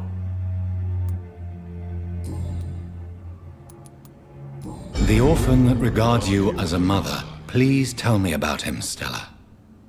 You mean Rufus?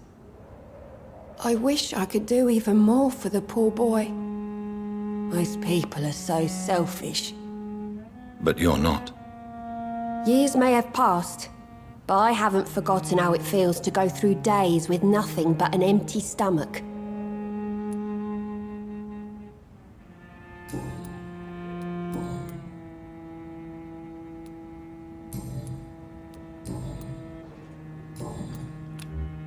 Mrs. Fishburne, are you in need of any medical assistance?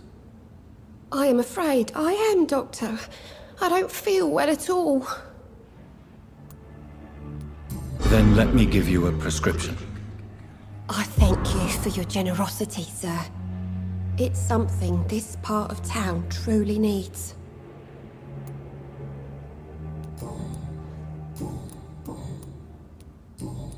Goodbye, Miss Fishburne.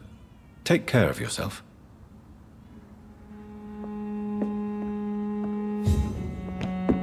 Please don't stay too long, sir.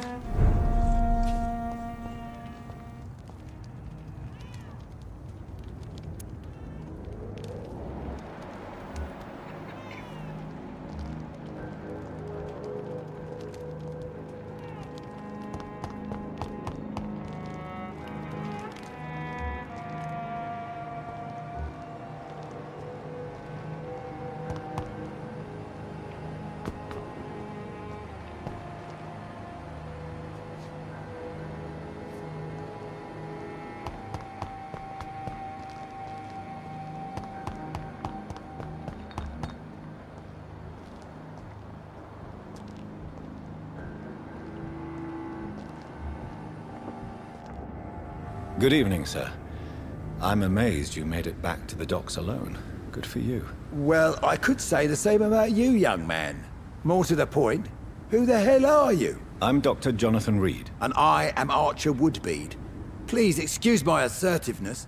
I often forget I'm just an old prune.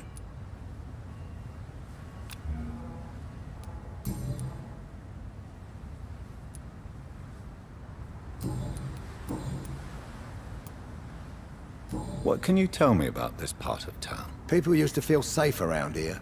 They had the gangs protecting them. Now all they do is bicker and plot against one another. Missing the good old days, are you not? Trust me, son.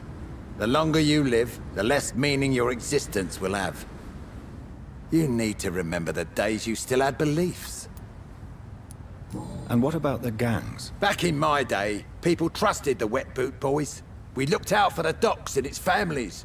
Nowadays, they're just a bunch of greedy fuckers. You were a gang member? I was their leader for a time, believe it or not. Now these bastards act like I'm nothing. Not one of them. They owe me some damn respect. If you were such a respected figure, surely you have many interesting stories about this part of town. You bet I do, but make no mistake. I'm no rat, sir. Some secrets are best left buried.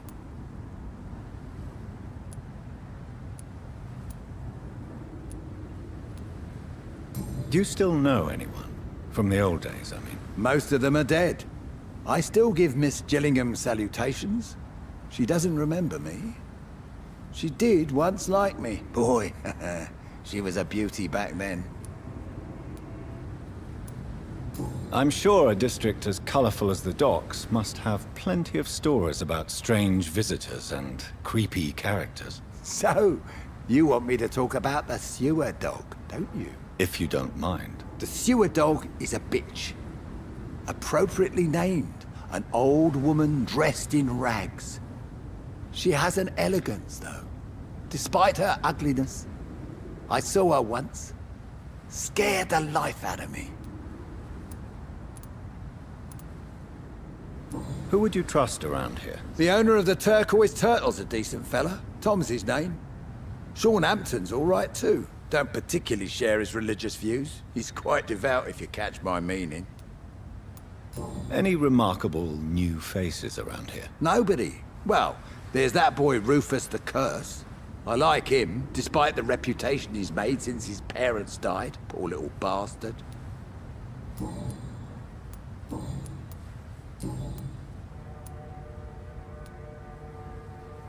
Have you always been so bitter? It's not bitterness, it's poorly masked disgust. When everything turns to shit, we all have to eat a spoon or two.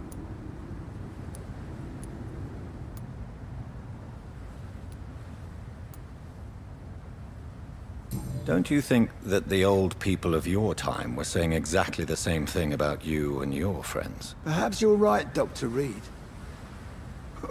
Well, I hope you'll not be around to see things turn sad and grey.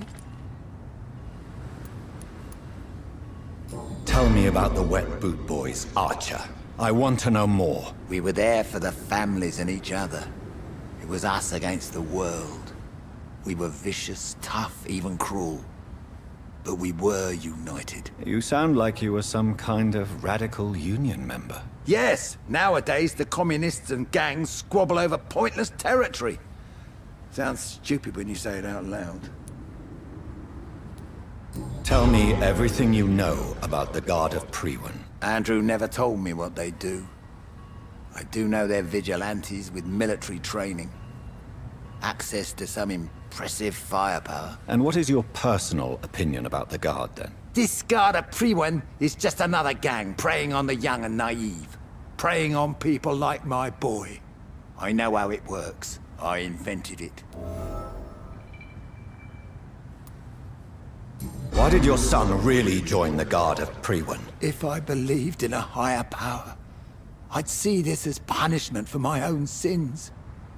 I deserve it for all the young men I enlisted back in the day.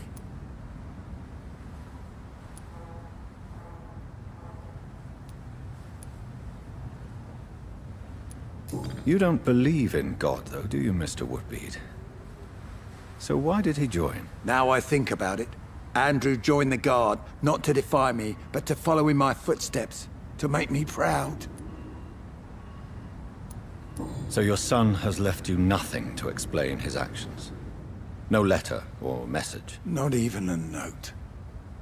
I'm a proud man, Dr. Reed. But I would kneel and pray if I thought it would give me my Andrew back.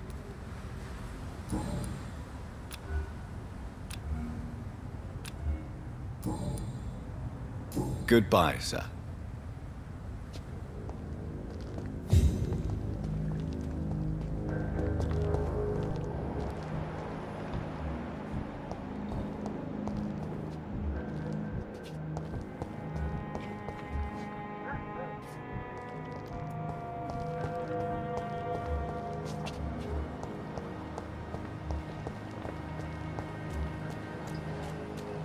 Been a while since we've seen any new faces round here.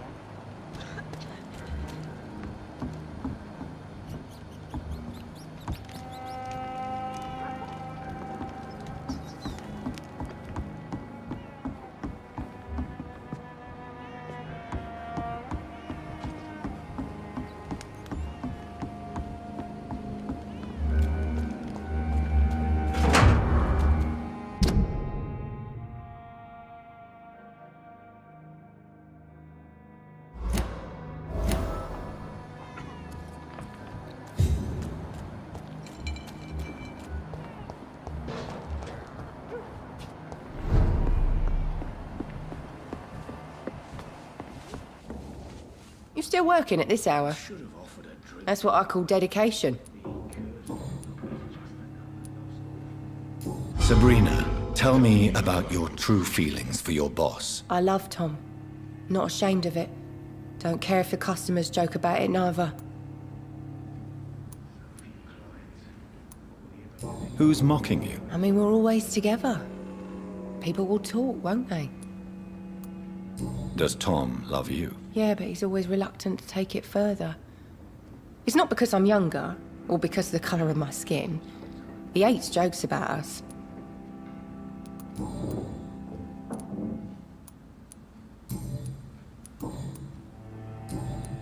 Goodbye, Miss Cavendish.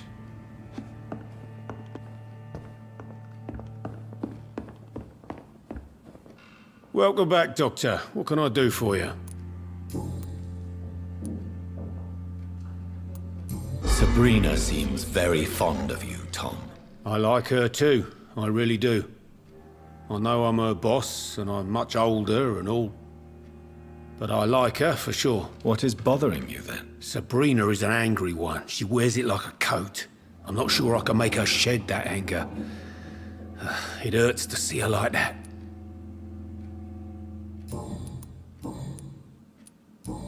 Goodbye, Mr. Watts. I hope I live long enough to see them. I should have offered a drink.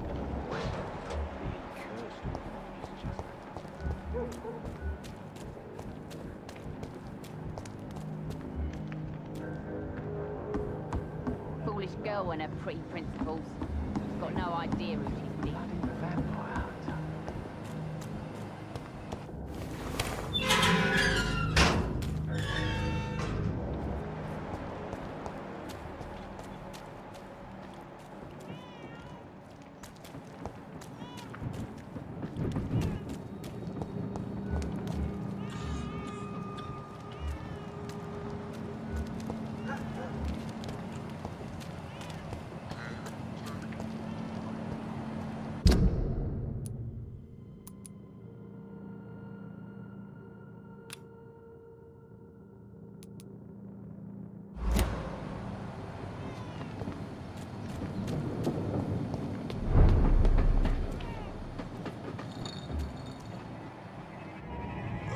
Safer places to be than here.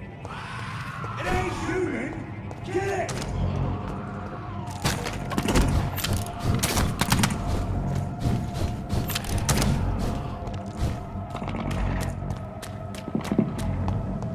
It's one of them!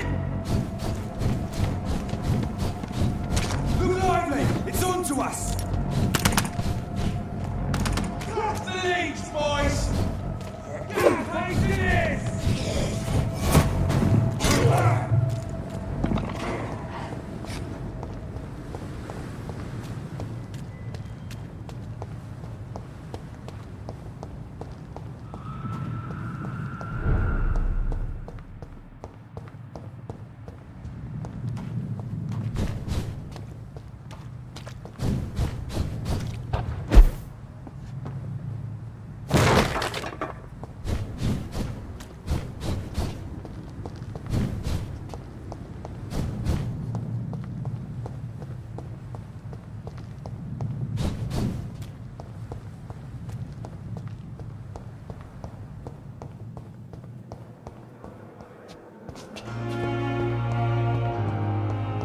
It's locked.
brother!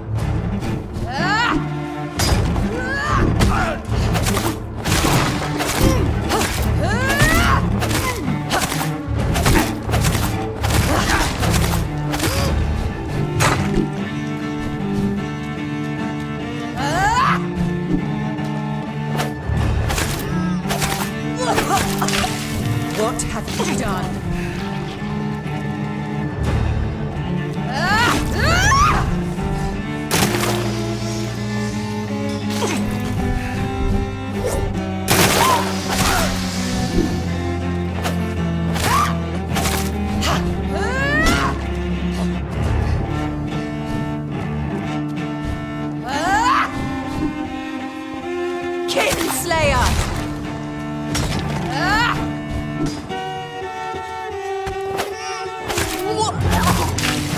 Kiss me again, sweet brother.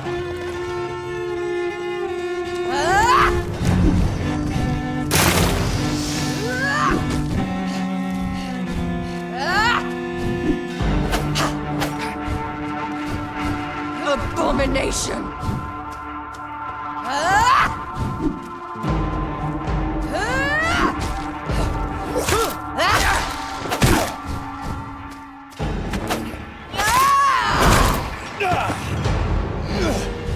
I'll do to you what you did to Dorothy Crane. Come to me, Jonathan. Give me your blood, priest.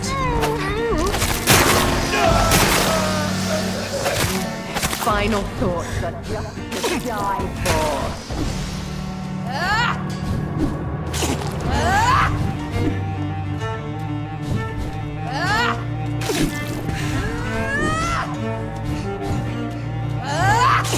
You killed me, brother!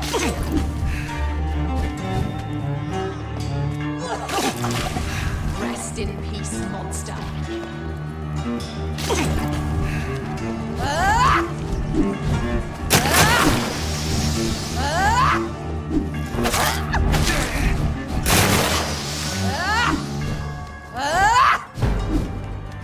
Abomination!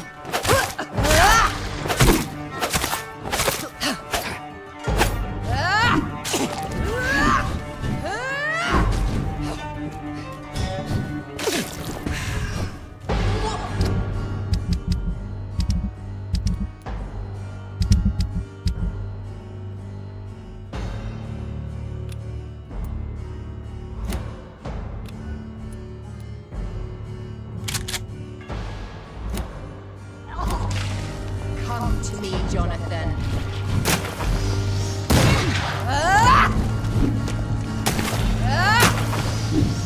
You left me to rot in this grave!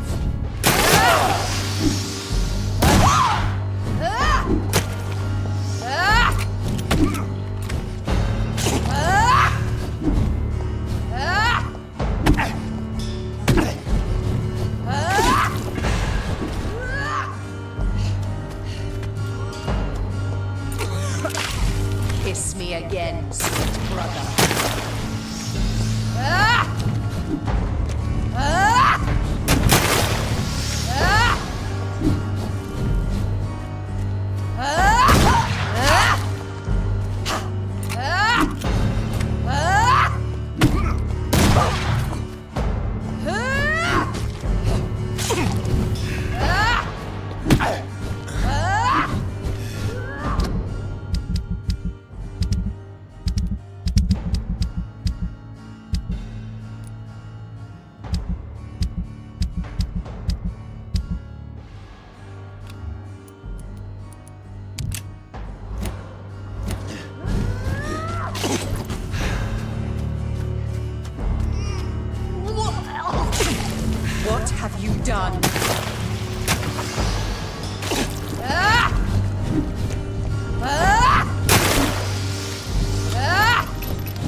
What have you done?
Rest in peace, monster.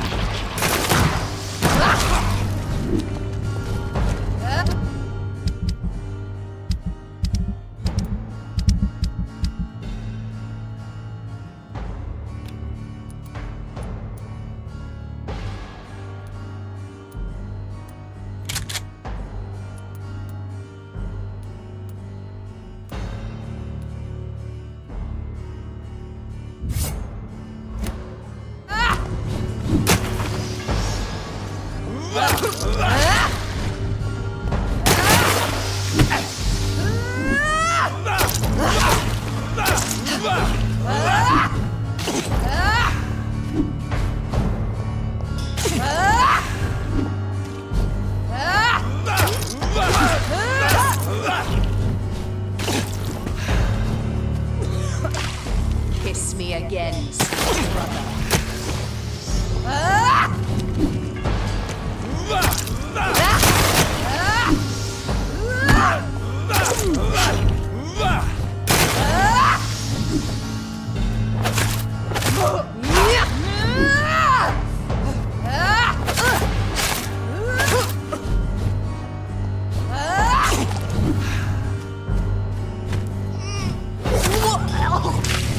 Rest in peace, monster.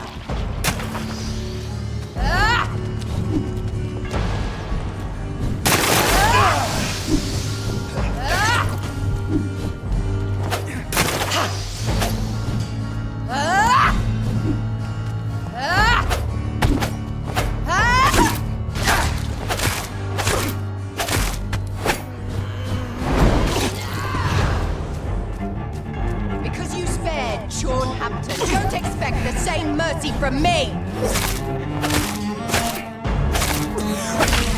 Kiss me again, sweet brother.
time to leave, Jonathan.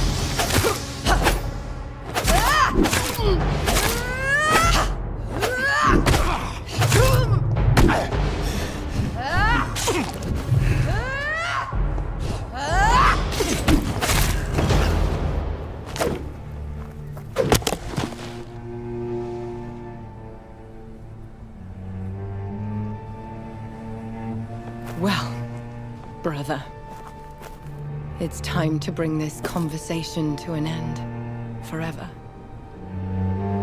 You know I will not play this game. Calm now, Doctor. Like a rabid dog. Or think you're performing an autopsy. Don't be ridiculous. I'll kill them all. The kind Dr. Swansea. The sweet little lass with hair of red. I am the Harbinger, bringing your punishment. Mary. Don't you see? This is not me. Flesh that never ages. All nightmare, no dream. Bring it to a close. Let me sleep.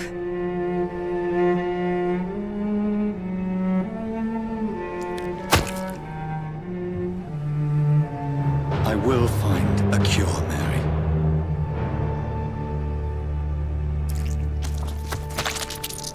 I swear it.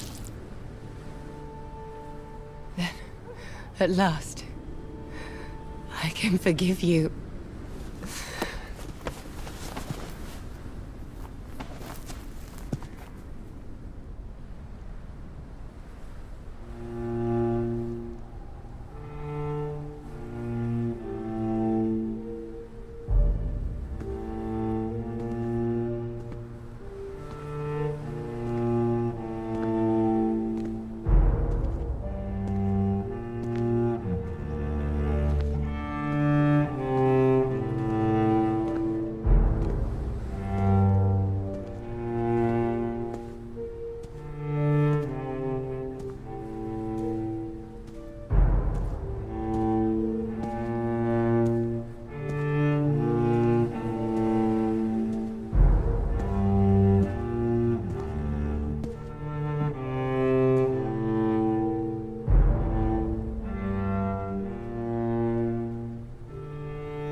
Blood. As I shed one last red tear for my fallen sister, I realize the entire world now revolves around this singular word. The epidemic that has stricken London is not the Spanish flu. It is transmitted through the blood, via violent biting, turning survivors into frenzied immortals. I am Dr. Jonathan Reed. I am a vampire, born anew into an age of death and pestilence. While plotting factions close in around me, I am sworn to find the source of this epidemic. I am convinced greater perils are still to come. I know the answers I seek are hiding in our blood.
Jonathan, old chap, how are you tonight?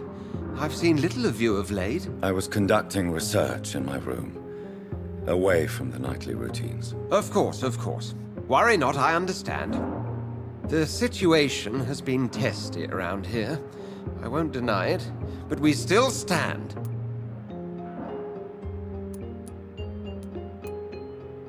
I have received an alarming letter from Lady Ashbury. She wants me to meet her at her house. I have been granted safe passage. Then you are twice fortunate. I have never been invited to the lady's mansion, and with the quarantine and controls, city access is nigh impossible. Why have you never entered the lady's house? You are one of her good friends, are you not? My dear Jonathan, you have no idea how reclusive the good lady normally is, nor in what great esteem she must hold you to let you into her domain. Is the quarantine serving any purpose? It is helping slow the propagation of the epidemic. But as long as we have no clue to its origin, its efficiency is limited.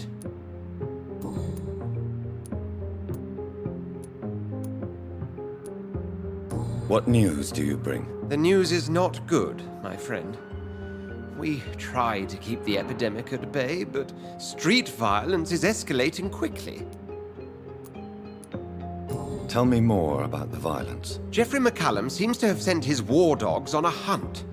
On a nightly basis, Priwen patrols exterminate every skull and vampire they find. Have they come closer to the hospital? No. They mainly focus on fallen districts or abandoned buildings. But they're growing in numbers. They must be recruiting heavily. How bad is the epidemic? It is killing the infected patients faster. In less than 2 days now. The only blessing is that they are contagious for a shorter period. Have you any reliable friends in the West End who might assist me? Unfortunately, you will be alone. Except for our ravishing red-headed acquaintance, of course.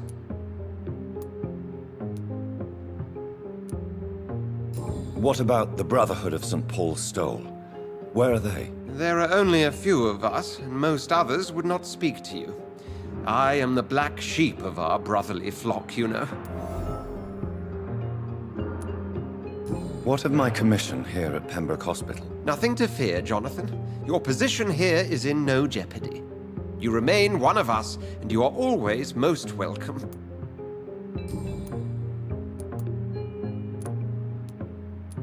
Thank you, Edgar. We shall speak again later.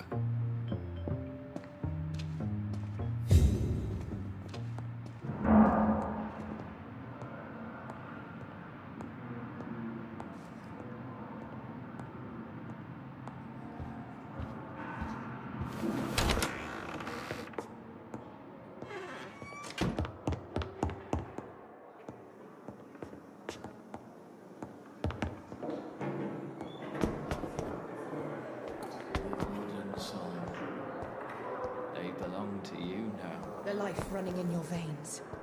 This dead flesh needs it. Oh, please spare me, Doc.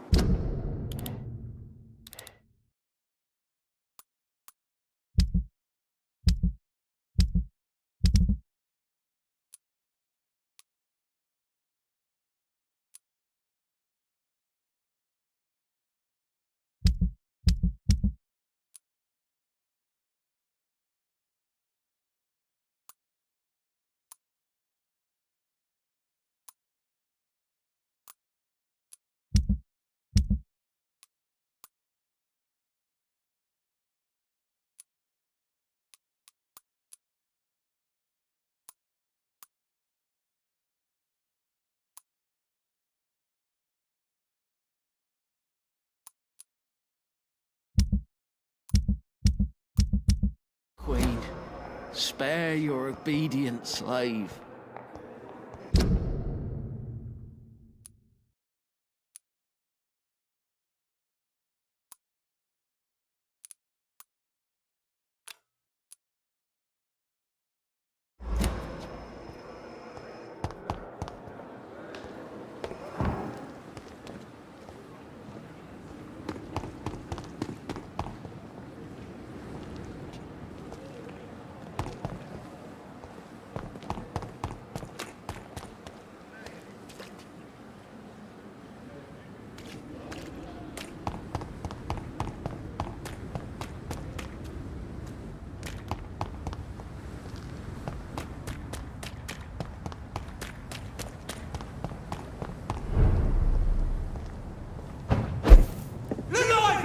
It's on to us! I'll send Steady, boys, we've got one of them! Here's one of them burning boys! I hear leeches. Look lively! It's on to us!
Wave of bitter death to drown and purge our city in wrath.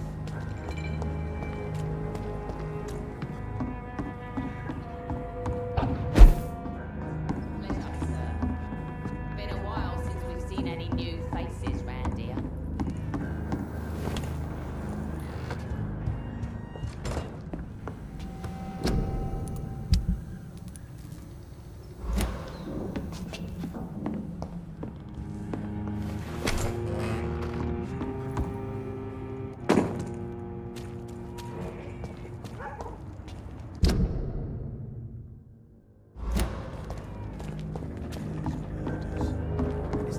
Do with the wet boots, I say. Well,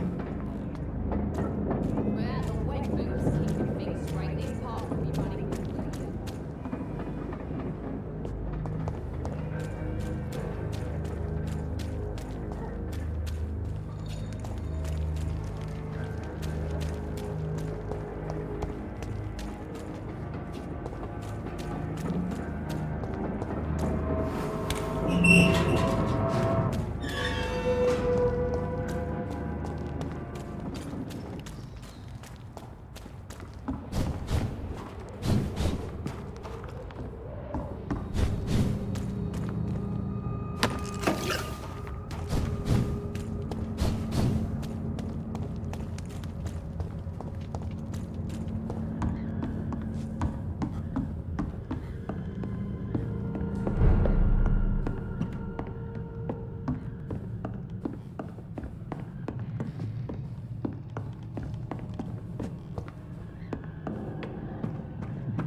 Spotted! Watch out!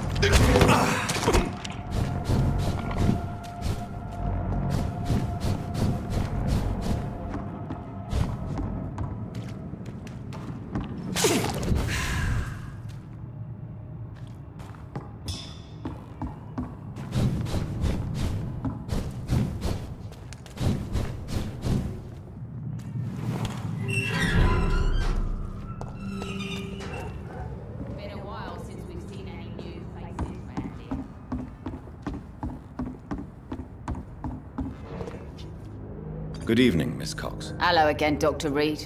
What do you want?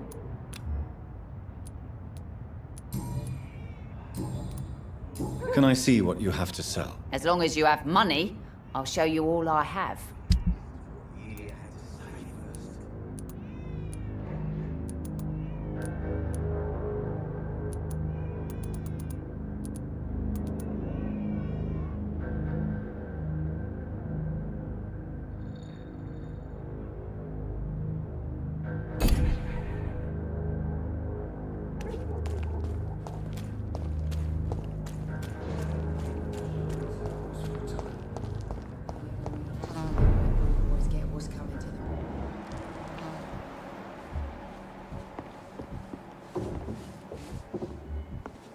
Times like these, a good drink's just as likely to cause a problem as to solve one.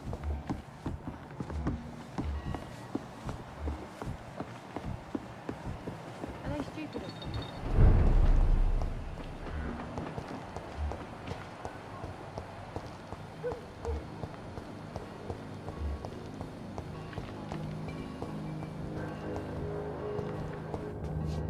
Good evening, Mr. Woodbeat. Good evening to you, my young doctor. Do you need my medical attention, sir? Unfortunately, yes. The spirit is willing, but the flesh, well, you know. Nobody is immune to disease. There's no need to be ashamed of that. Well, thank you, Doctor. Now maybe I'll live another day or two. Do you have any recent news on Sean Hampton's shelter? I read that given enough time, any intention, no matter how good, can rot and sour. If half the things I've heard about this place are true, that theory is soundly proven.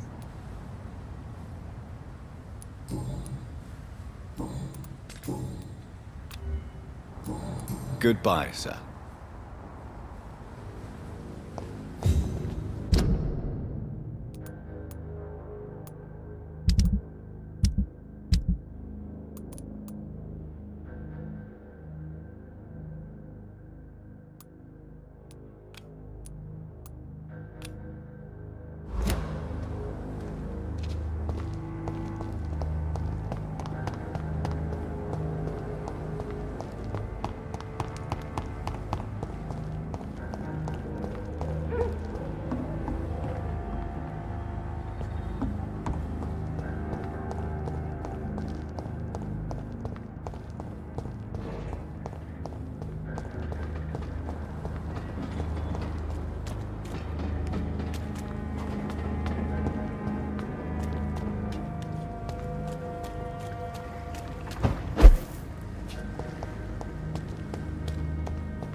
no difference.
have this thirst for blood.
Place for a stroll. Don't come no closer.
Giselle's stolen money. Everyone has some unethical ways of financing their war.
Giselle was right.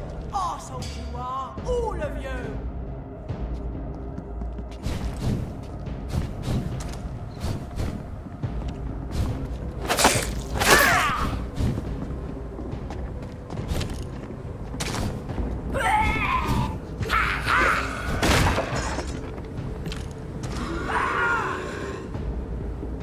You filthy, bloody liar!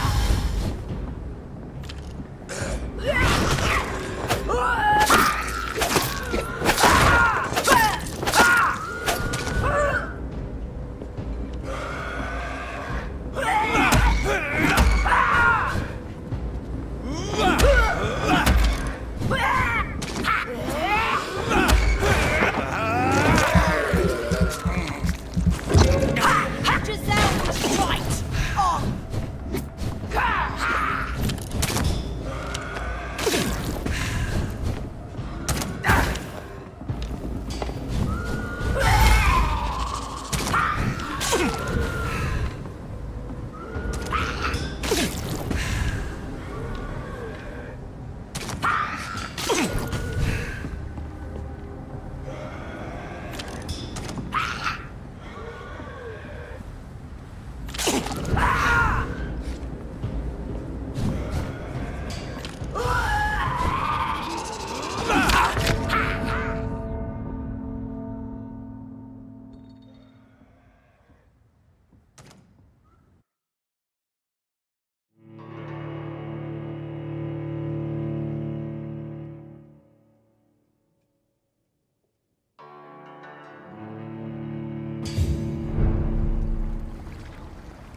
This one's mine!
I have this thirst for blood.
happened here?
I cannot enter.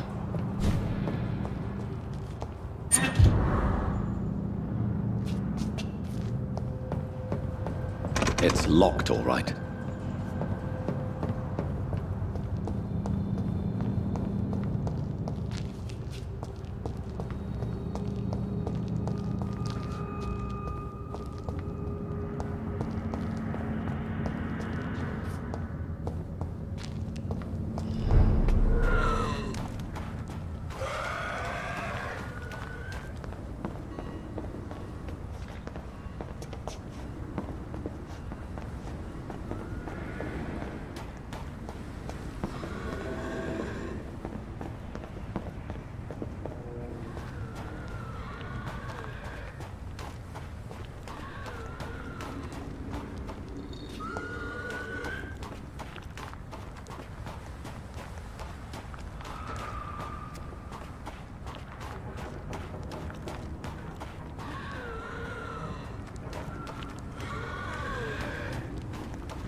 We're at your mercy.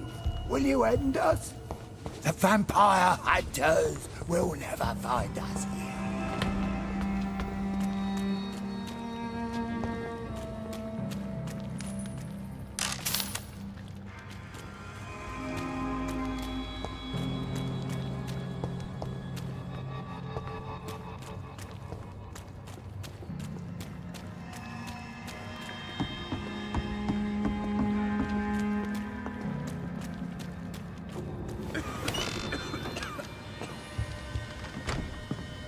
No more questions, Dr. Reed.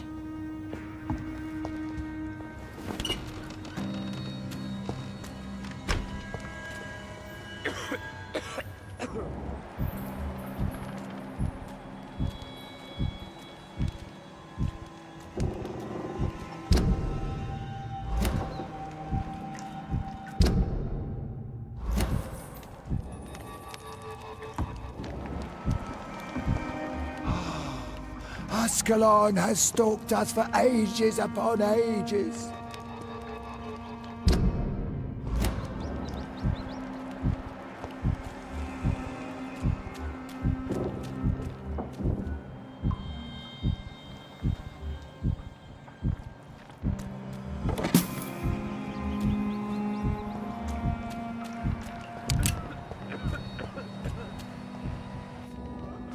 Have you found the answers you were looking for, young Ekon? There is too much left unanswered.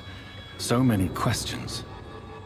Get to know us, spend time with us, and I may be willing to answer more questions.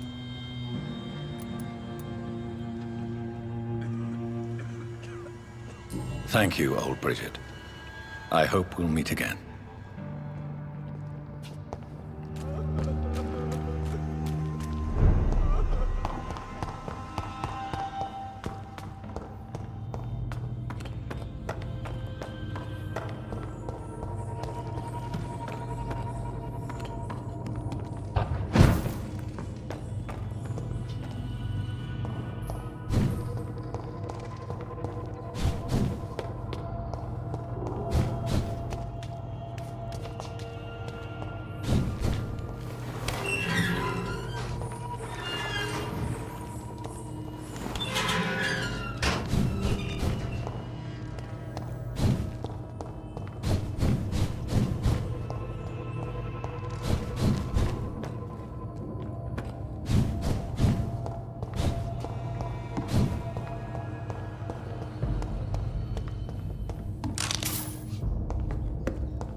I cannot enter.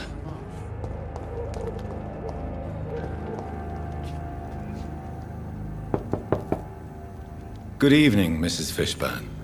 May I come in, please? Of course. Dr. Reed. Please don't stay too long, sir. What can I do for you, Dr. Reed?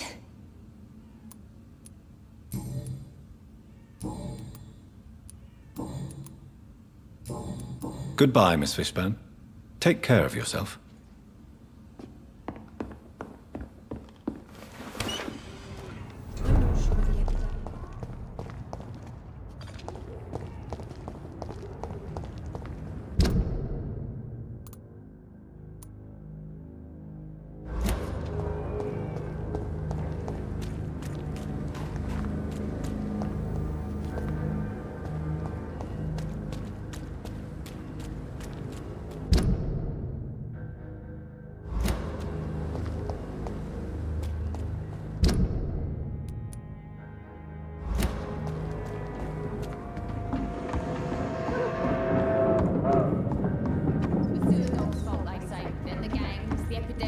Everyone's throwing the blame.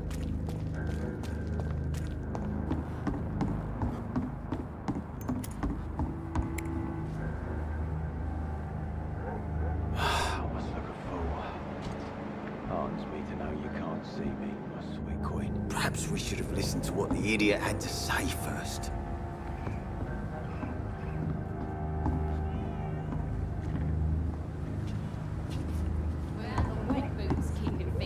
These parts will be running completely amok.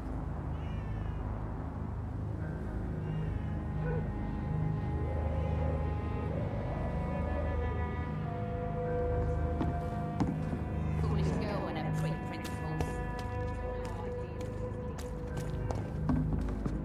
You again. What do you want? Do you need medical help, sir? Yeah, I do. If you can throw in some drugs, I can find use for that too. So you can sell them on the black market? Sorry. I'll only provide you with exactly what you need. Fair enough, Dr. Reed. Don't cost me nothing to ask. Goodbye, Mr. Digby. The sewer dog's fault, they say. Then the gangs, the epidemics, everyone's throwing the blame. Good evening, Miss Cox. Hello again, Dr. Reed. What do you want?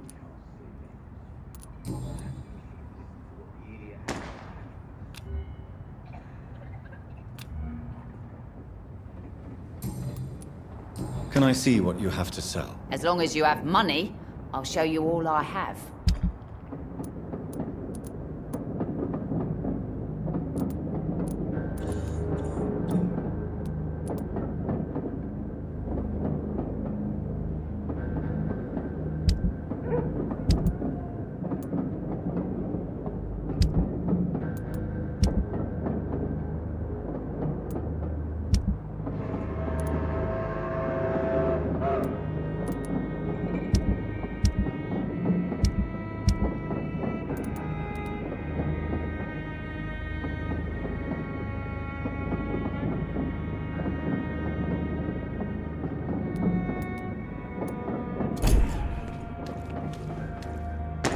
Foolish girl and her pre-principles.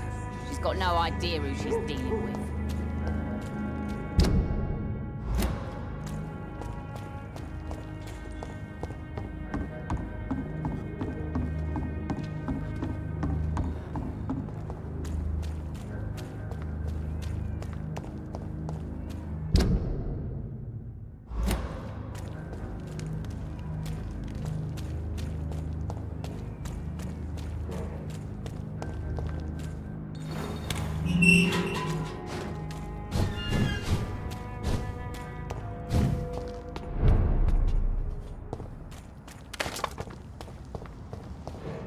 Get your weapons ready! We found one! It's a leech! Kill it! Die for that thing! Out for the leech, boys! What's the leech, boys? Move!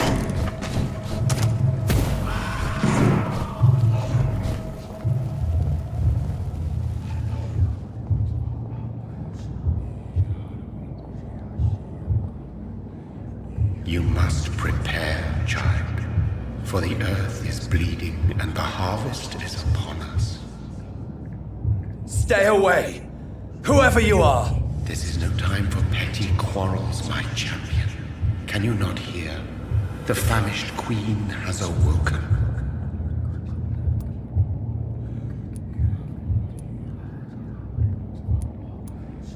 I am not your champion. But of course you are, son. As surely as you are the blood of my blood. I had to kill Mary. I have known your pain, child. Do not succumb to... Silence! I dismiss you, now! The land calls for a champion. All and everyone needs you. Silence! I'm tired of all these puppet shows.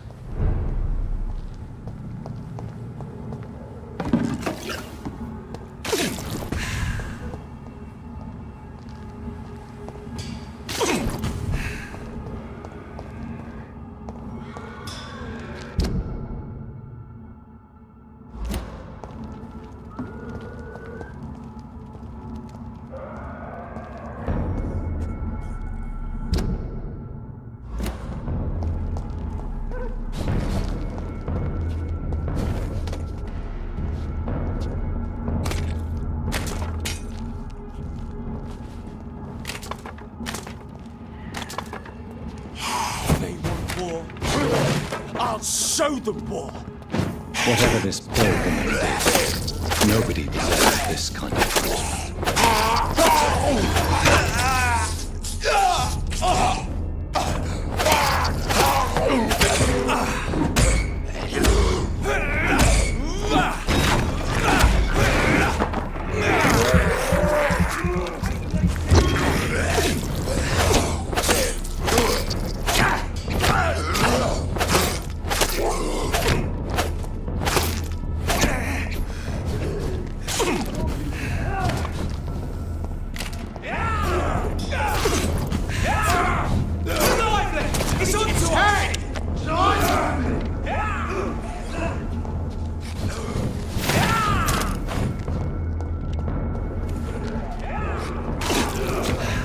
Fuck, he's dead!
What's all this?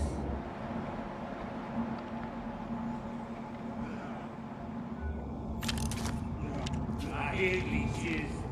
It was mine! No!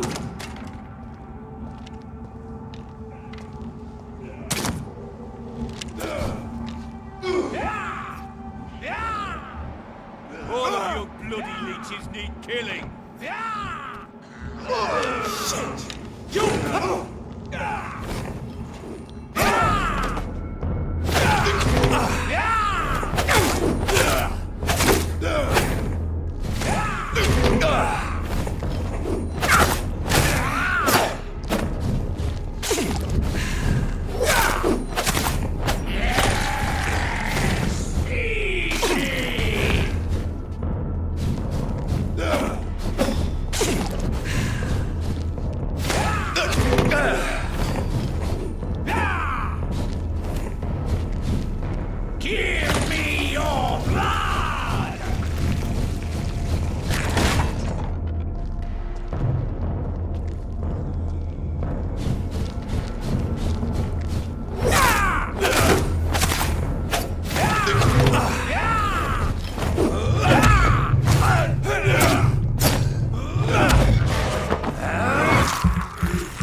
dead!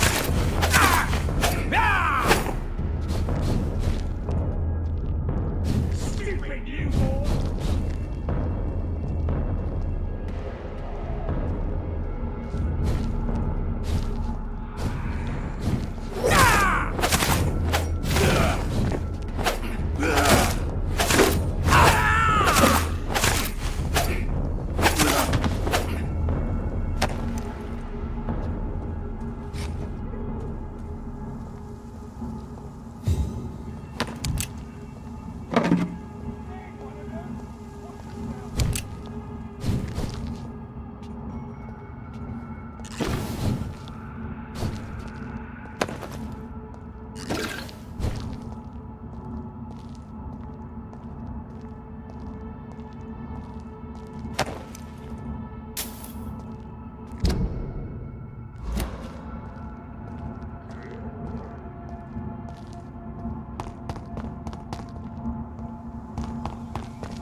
So this is where she lives. What a splendid house.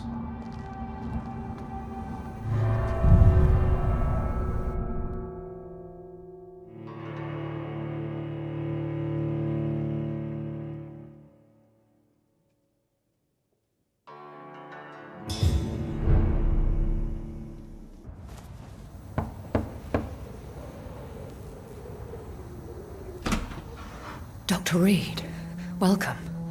How are you? As good as one can be, considering the circumstances. Yes. Death and affliction seem prevailing themes of late. Please, come in. We have much to discuss. I hope I haven't disturbed you. Not at all. Actually, I was counting on you visiting me tonight. How strange, this painting. Beautiful, melancholic, yet with a haunting dignity. Indeed. A long time ago, a friend asked me to paint this for him, but I kept it in the end.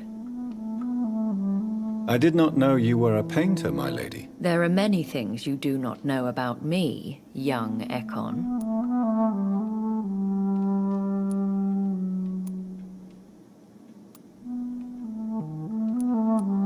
Please, call me Jonathan. Please excuse my behavior, Jonathan. I tend to tease my friends when uneasy. What is bothering you, my lady? Your letter was quite alarming. We will talk about this in a few minutes. For now, I would like you to tell me about yourself. How have you been since we last met, my friend? My sister Mary. She was made a vampire in the same way I was. She was the one killing all those people everywhere I went. Vengeance is a powerful force for those betrayed. Made vampire through careless error. Victims by surprise. In the end, she implored me to put an end to her misery. But still, I felt I had taken her life twice. I am so sorry for my accidental cruelty. Had I known your dear Mary was still alive, I would never have sent you to pray for her soul in that church. There is no need to apologize, my lady. Your words have been most helpful in these difficult times. Thank you, my friend. If only we could have guided your poor sister through her terrible nightmare. I swear I did not intend that. If only I had known then how vampires are created. That is the scientist speaking. In truth, most of us do not know how it really works. Personally, I make sure my prey will not return to haunt me. What do you mean? I am merciless, Jonathan.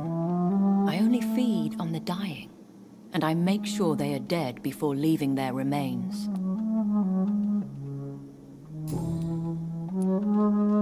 I came to the conclusion that my maker, whoever he might be, must be a powerful vampire.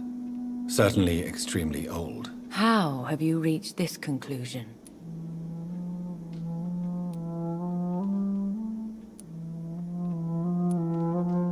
He is the only immortal I've seen appear in an ethereal form.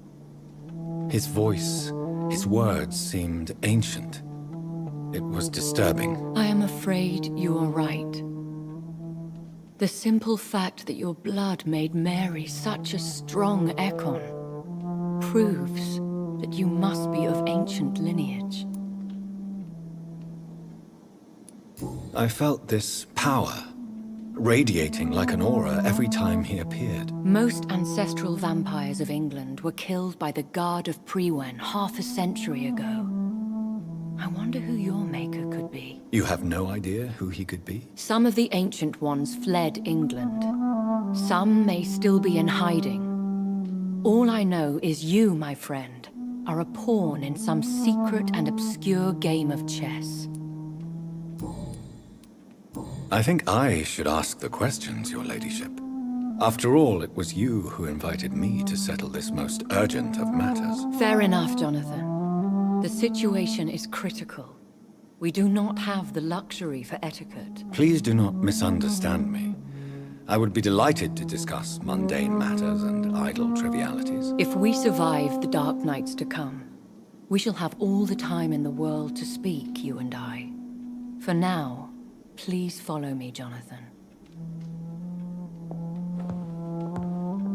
I must say, your house is exquisite. One of the advantages of living forever is having the time to be selective with one's furnishings. I took the liberty of having tea served. You can still drink tea. Can't keep it down, but I do so enjoy the aroma. Let us toast to make-believe. And of course, to your health, Jonathan. And to yours, my lady.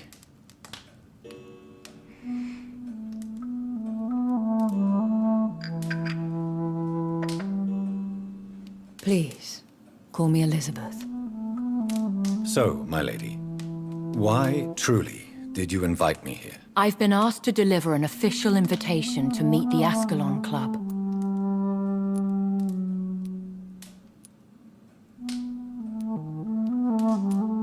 Why use you to contact me? Because they know we are close. The Ascalon Club has many spies. Their main occupation is gathering information and then deciding how to use it.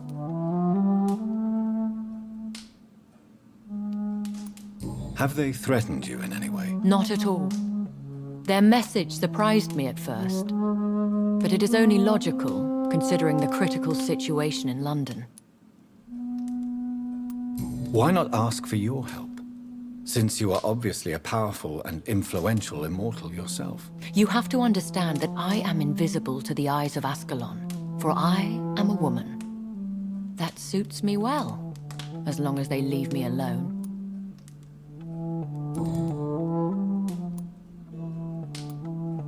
Who are they, really? They are the embodiment of vampire law in Britain. Some say they influence the destiny of the Empire. Some believe they merely protect it. Will they fight the Guard of Priwen? I doubt it. Fergal was Lord Redgrave's executioner forever and a day. By defeating that beast, you deprived them of a powerful weapon. How many are they? Only a small number of powerful and deceitful immortals. All of them entangled in a sticky web of shadow cabinets, influencing trade. Should I trust them? Of course not. Do not misunderstand me. They can be very useful, but I believe their long-term goals differ from yours. Should I lie to them? We all lie, Jonathan. It falls to you to choose your behavior. The most important rule is to show them due respect. Why meet them then? Because nothing truly important can be achieved in this city without their consent. They could be powerful allies in this current situation. They have done nothing but impede my investigations since I became known to them. Why would they want to see me now? I guess they now see you as Ascalon material. They must have found out what happened to your sister. proof of the potent blood flowing through your veins. I'm not sure I can accept their invitation. I have seen their handiwork. How Fergal the Beast imposed the club's law. You have no choice, Jonathan. Even I would not openly defy Lord Redgrave, the chairman of the Ascalon Club.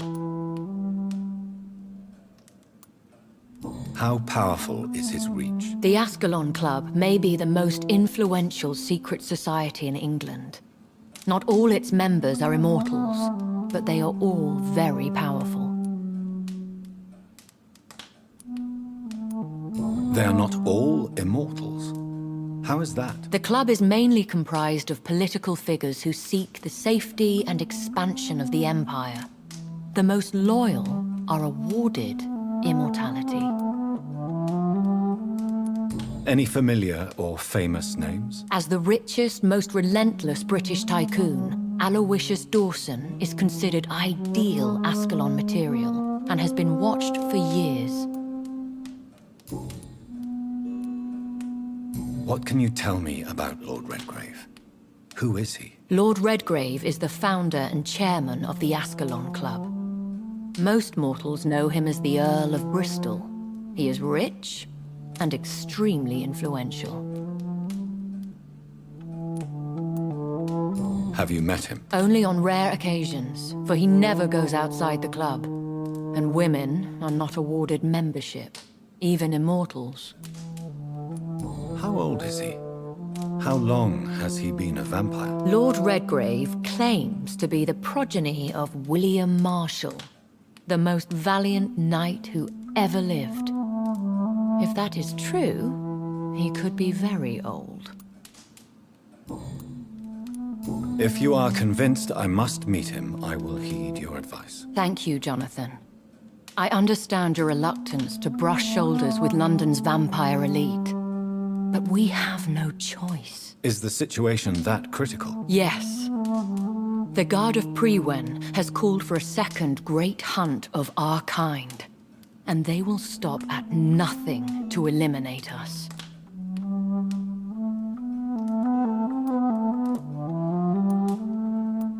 What is a great hunt? The first great hunt was launched about 75 years ago.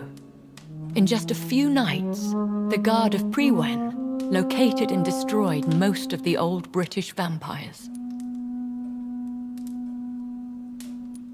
How did you survive the first hunt? I fled, Jonathan. Like most vampires who survived that slaughter. And I secretly came back when I was sure they had lost my trail. Why start a second one? Prewen has always seen us immortals as a threat to mankind. My guess is they suspect one or more of us as the cause of the epidemic. Will the Guard of Prewen and the Ascalon Club fight each other? I doubt it. If Prewen really launched a great hunt, I think most of the Ekons I know would flee the country to escape the bloodbath. I think I saw them kill an Ekon on the way to your house. They seem to have a list with names. To launch another great hunt, they must have collected intelligence on vampire identities and whereabouts. They are a resourceful lot. Should we fight back? I will not be hunted down like an animal again. I admire your courage, Jonathan. But the best way to fight them is to put an end to the epidemic. This is the only way to clear the air. You should flee then. Leave London, the country even. I have seen the Guard in action. They are merciless. Your concern warms my heart, Jonathan. But fear not. If the situation gets too dangerous, I shall retreat to my secret Scottish manor. I could hide you in my luggage, if you wish. Thank you for the offer. I shall keep it in mind, but I have much to do here. There is a question I must ask you. Could Lord Redgrave be my maker? I doubt it. If Lord Redgrave had made you his progeny, He would not have seemed so surprised when you demonstrated the strength of your lineage. Will I ever discover the identity of my maker? Maybe not, Jonathan. We know for sure you were made by a powerful vampire, but most of those fled England long ago. Please forgive my bluntness, but I have to ask. Was it you? Did you make me? Oh, Jonathan. I know you shall always have a gnawing doubt about who made you an immortal. But I swear, I had nothing to do with it. You have no idea at all? You seem to know so many things about the secrets of the vampire underworld. Even if I had my suspicions, I would not dare give you a name so soon. All I can say is this. I will make inquiries and keep you informed. What is the plan? The plan is we both try to save this city, you and I. Go to Ascalon, accept their proposition, and use their influence to promote your agenda. How can I save London? The epidemic is the priority. You must find its origin and put an end to it. This is the best way to solve the crisis. What will you do? I still have contacts and old friends in this town. I shall make some inquiries and attempt to learn more of the situation. We need clarity. One day soon, I will have to find the answer to this mystery. And I shall help you in your research, I promise. For now, you must go to the Ascalon Club and play their game. Will I see you again at the Pembroke Hospital? No. You will find me here if you need me. I shall conduct inquiries alone, and we can then share our discoveries. When will we meet again? As soon as you meet Lord Redgrave, I suppose. Fear not, my dear. I shall only be a heart's beat away. Will you not visit Pembroke again? No. I must remain discreet and avoid attracting attention to Pembroke Hospital for the time being. But how will you sustain yourself? I shall not, Jonathan. Fear not. I'm used to it. I want to thank you for all your support and your help, my lady. Could you do me a last great favor and call me Elizabeth? I should be honored, my lady. Then it is settled. Finally, some good news in these dark hours. Thank you. I appreciate the advice. I had best prepare myself to meet this Lord Redgrave now. How thrilling to meet the Earl of Bristol in the flesh, so to speak. Something tells me you're not very keen on the man. Don't get me wrong. The gentlemen of the Ascalon Club are honorable, but their attitude and opinions are somewhat antiquated. I see. As long as they deny access to female applicants, I will leave them to their antediluvian considerations as to the natural order of things. Jonathan, promise me you'll be careful.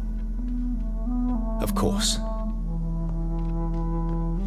But why the fear in your voice? Look at me, Jonathan. I am. I mean, really look at me, young Ekon.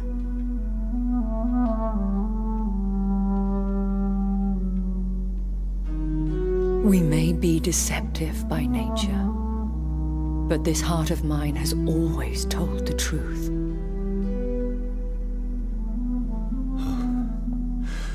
Elizabeth. Go, my friend. But come back to me soon.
Hello again, Jonathan.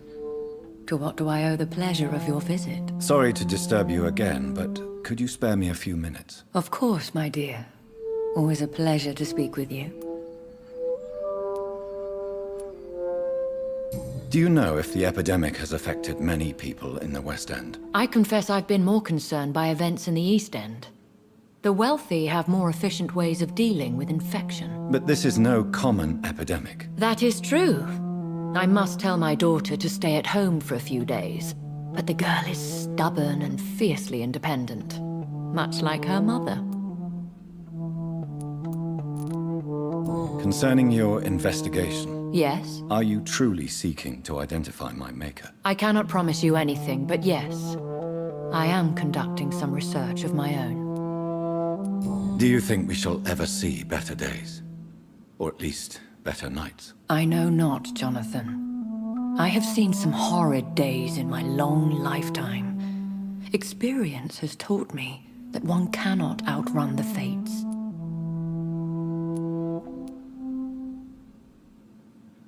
Will you tell me your story one day, Lady Ashbury? One of them, perhaps. I have had so many lives, Jonathan. Eternity may not be enough to relate them all. When all of this is over, the war and the epidemic, we could leave the city for a while. Travel around Europe, you and I. Traveling is always so complicated for us poor creatures of the night. But yes, I would be glad to travel the world with you, my dear. Goodbye, Elizabeth.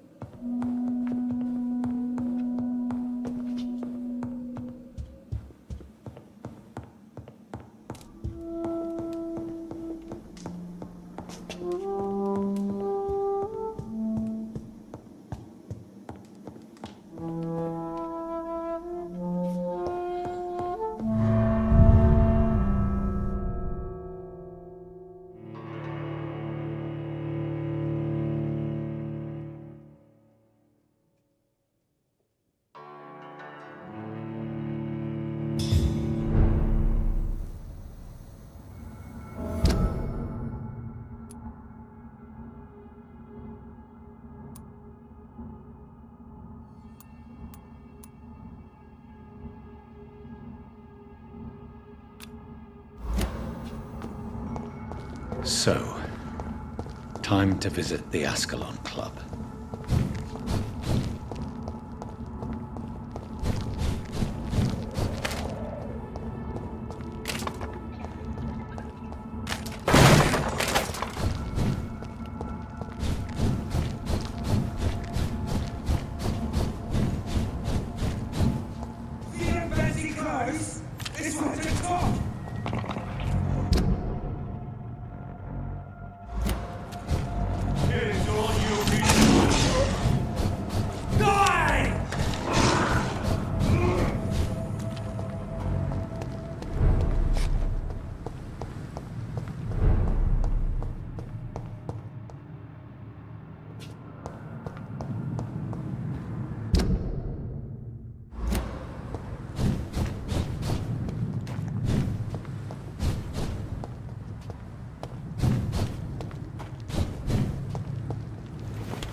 Hello, Jonathan. Back from the city already? How is the situation over there? Tense, to say the least. I'm sure every obstacle will cede to your relentless determination. In the meantime, can I be of any help? Did you know that Lady Ashbury is an artist? And rather a good one. Well, actually, yes. I attended an exhibition of her paintings before the war. Beautiful landscapes and stunning portraits. I wish I'd purchased one. Perhaps we could go to her next exhibition, you and I. What a beautiful idea, Jonathan. Did you know she told me once she had been a model for famous painters? But she never told me which ones.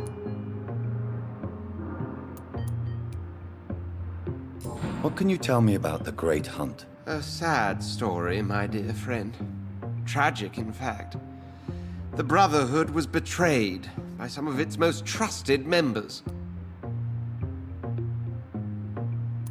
Tell me about the betrayal. The founders of the Guard of Priwen stole precious and unique documents and reports from the Brotherhood's library when they left. They used them to identify and locate their next targets. Why was it a tragedy? Not only did the Guard of Priwen hunt down and kill most ancient vampires of England, they also destroyed or confiscated their possessions. Priceless knowledge was lost in just a few nights. What can you tell me about Lord Redgrave? Oh, the legendary founder of the Ascalon Club. I'm afraid I cannot help you with that, Jonathan. Are you afraid of him? Is he that dangerous? No, but since most ancient vampires were killed or fled England during the Great Hunt of 1850, he may be the oldest British vampire. A myth in the flesh, so to speak. So you do know him? All the Brotherhood knows about him is highly confidential. He is dangerously intimate with the royal family and Britain's inner circles.